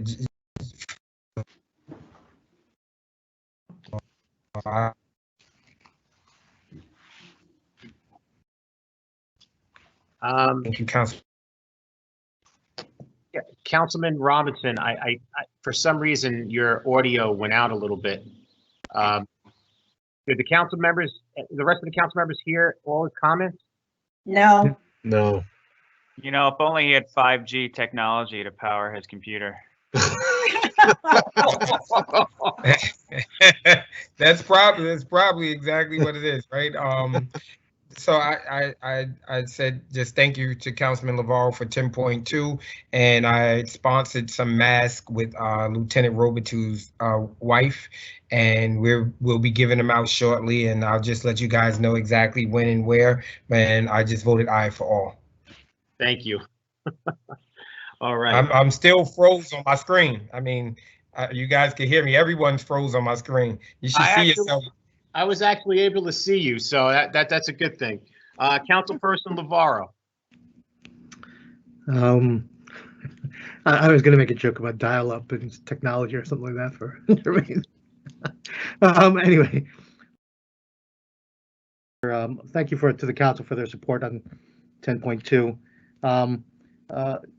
But let me say a couple of words about 10.4 and 10.5. I just want to thank Carmen and Pretty, I think her name is, from DCD for providing me with the information there, and still working on that as well, but supporting that.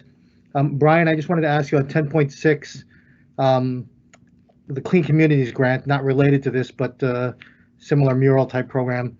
Did you provide me that data and the spend down there?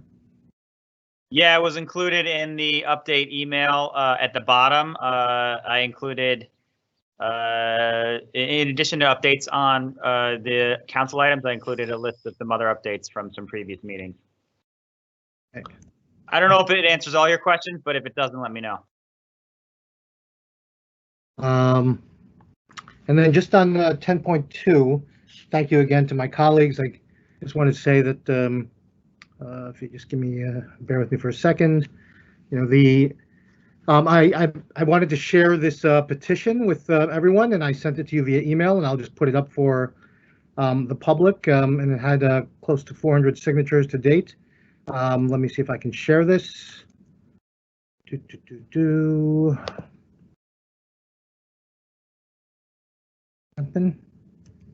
Okay, everyone can see it? Sean, can you confirm that? You can see that? No. No? No. No, we can't see it. Do we have to wear our face masks in the house too? Let's see, what am I doing wrong here? You have to hit that that middle button, Council. Yep. All right. How about now? Looks like it's coming. Yes. Here we go. I'm sending it live. Okay, so you can scroll through it as you're speaking, Councilperson Navarro. Yeah, so as the petition notes, the COVID pandemic is literally the most challenging crisis since World War II. It's truly a defining moment of our lifetime. There are over 1 million cases and 62,000 deaths in the United States. By far, we have the greatest number of cases in the world. In New Jersey, we are in the epicenter, given our proximity to New York City, and there are over 121,000 cases and 7,538 deaths as of April 29th, I think was the date. In Jersey City, we have over 5,329 cases, and 285 people have fallen to COVID, including our own Councilman Yun and former Councilwoman Viola Richardson. You know, the Centers for Disease Control have recommended the wearing of masks several weeks ago. This is not unprecedented. It's the city of Los Angeles recommended this as well, and our neighbors in Hoboken have also urged residents to wear face masks.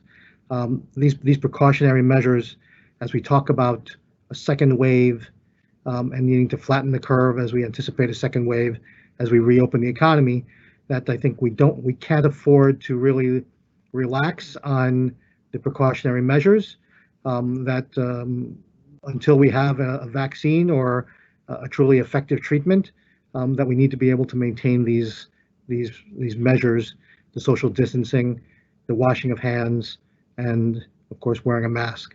So thank you all for your support, and I vote aye on all. Thank you. Okay, thank you. Councilperson Rivera with the Steelers mask on. Does he have that? Let me see a Steeler mask. Listen, I just wanted, before he starts talking, my wife put the order in for the Giants mask, but you know, it's not happening anytime soon. So I'm on a wait list right now. Yeah, Are you hiding your face, Sean? Sean, you might say to drop the ball. Oh, nice.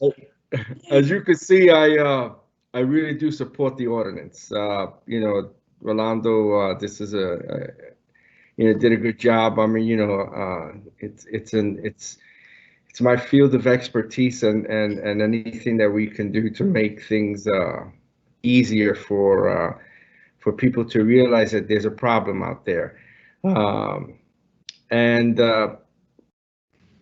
Like I stated previously on Monday, there are some people that require to wear masks that are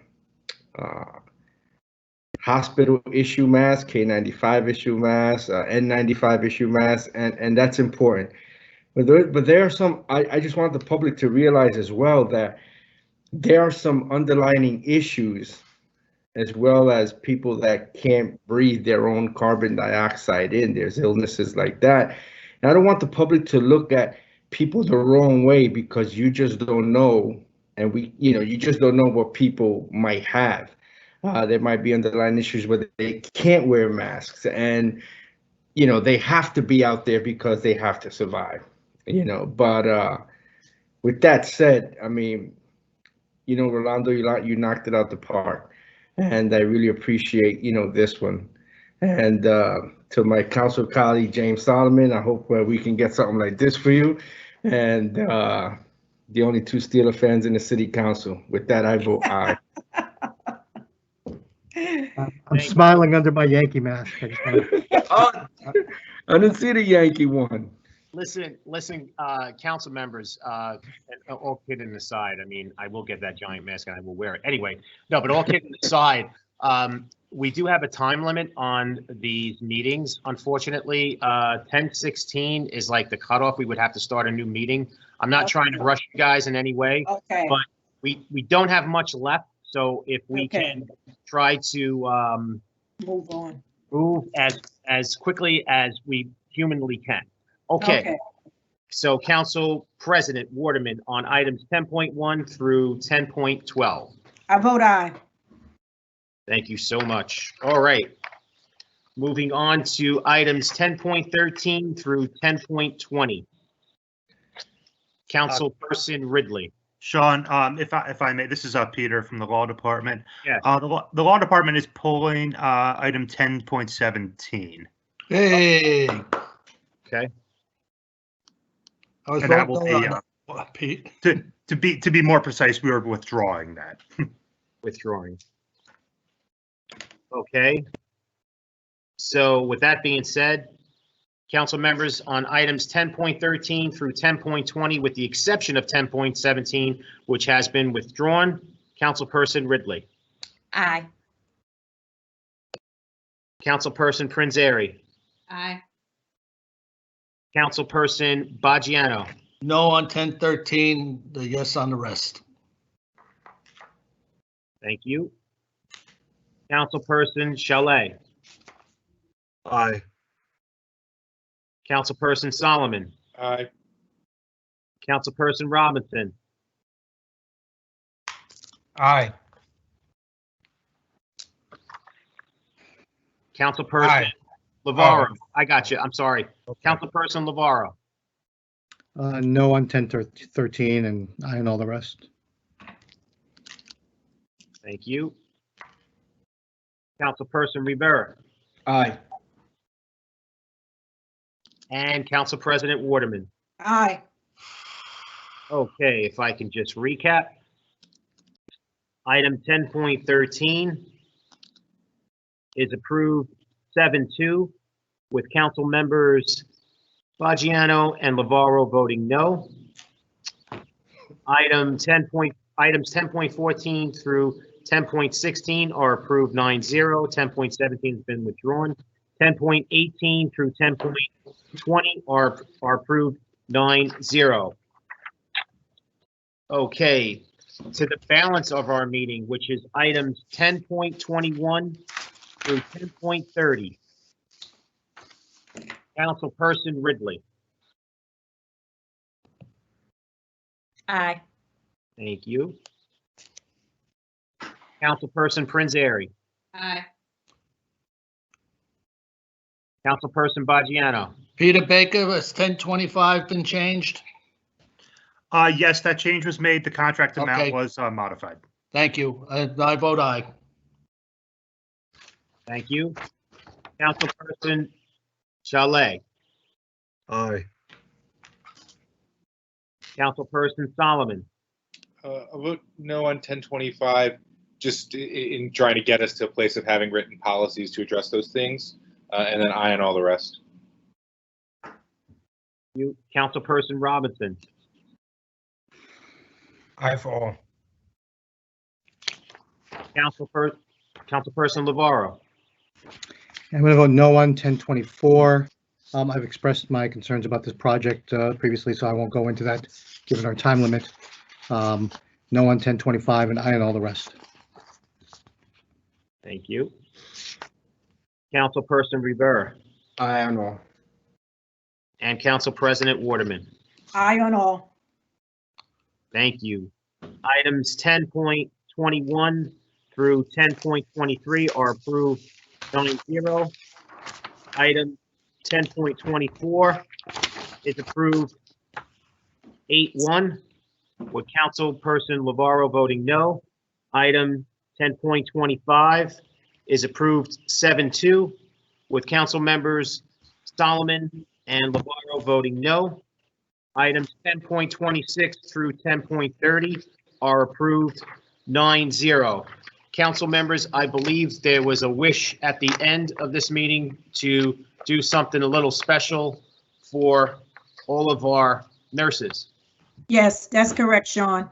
This is Nurses Week, and we wanted to acknowledge and celebrate the nurses. So at this time, could each council person just take about a minute or 2 minutes just to celebrate the nurses and encourage them? Just 1 to 2 minutes, because we don't have much time. Start with the roll call, Sean. You could start with Or Councilperson Ridley. Okay, I just want to say that in a time that most of us have, or all of us have never seen before, our healthcare workers are super important. And as the daughter of a healthcare worker, you know, my mom worked in healthcare. I understand how challenging that can be. And our nurses are really, you know, they're really a huge part of our superheroes at the moment. The work that you do is really appreciated. And we just wanted to take the time to say that we appreciate what you do. Thank you for doing what you do every day. And the work that you're doing currently during this pandemic does not go unnoticed. So happy Nurses Week. Very good. Councilperson Prince Airy.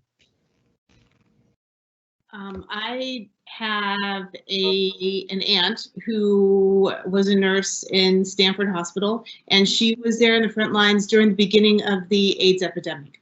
So knowing her stories and knowing stories of nurses of other friends of mine, we understand how hard this is. There are a lot of unknowns. We want to take a time to celebrate you and appreciate all the work that you do. But we also, I'd like to take a minute to also thank your families. I know that this is a lot of stress for them as well. Some of you aren't getting to spend any time with them and know that we see the work that you do every day. And so just please keep it up. If you guys need anything or any resources, please reach out to us. We are here for you 100%. Thank you. Thank you. Councilperson Bodiano. I'd like to praise the nurses, the firemen, the EMS, and the cops. And I'd also like to say tonight we lost Renee Soretta's sister, Donna. She passed away this evening. Oh, sorry. Condolences to the family. Yeah. Councilperson Chalet. I want to thank the nurses of Christ Hospital and of Jersey City Medical Center, and nurses all across Hudson County, and nurses all across this country during National Nurses Week for everything they have done during this pandemic. They've been on the front lines against an invisible enemy, and they've sacrificed so much. As Mira has said, that they have to leave their families for prolonged periods of time. Some of these nurses have passed away. Some of their family members have passed away, and they ask so little of us, for us to stay indoors, for us to observe social distancing protocol, for us to wear face masks. And I want to thank them for their sacrifice, and to make sure that everyone here today and the residents of Jersey City make sure that their sacrifice is not in vain. Thank you. Councilperson Solomon.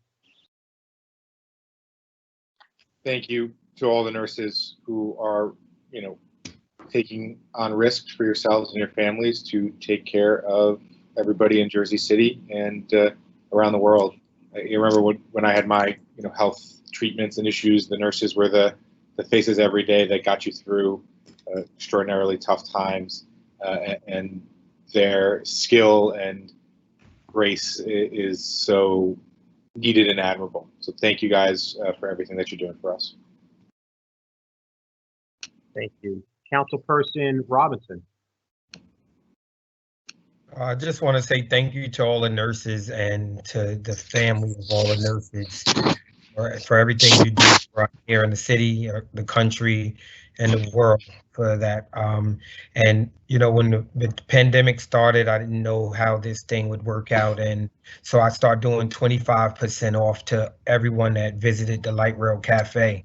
But because of the nurses, this week I'm stopping the 25% off for everyone who comes in for a meal.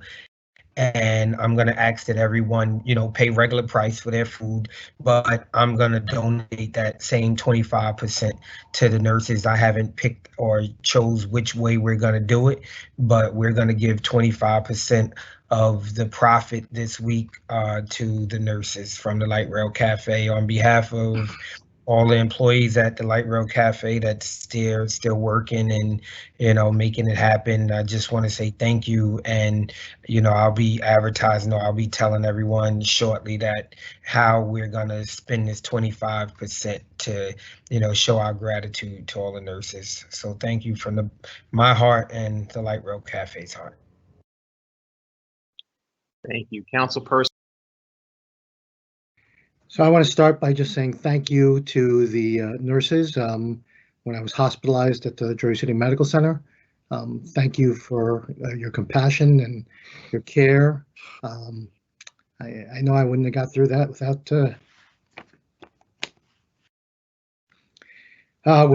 your amazing work, and you're all angels who took care of me. I don't know who your names were. I couldn't remember and can't commit to that, but I'll remember your faces forever, and I hope I see you again.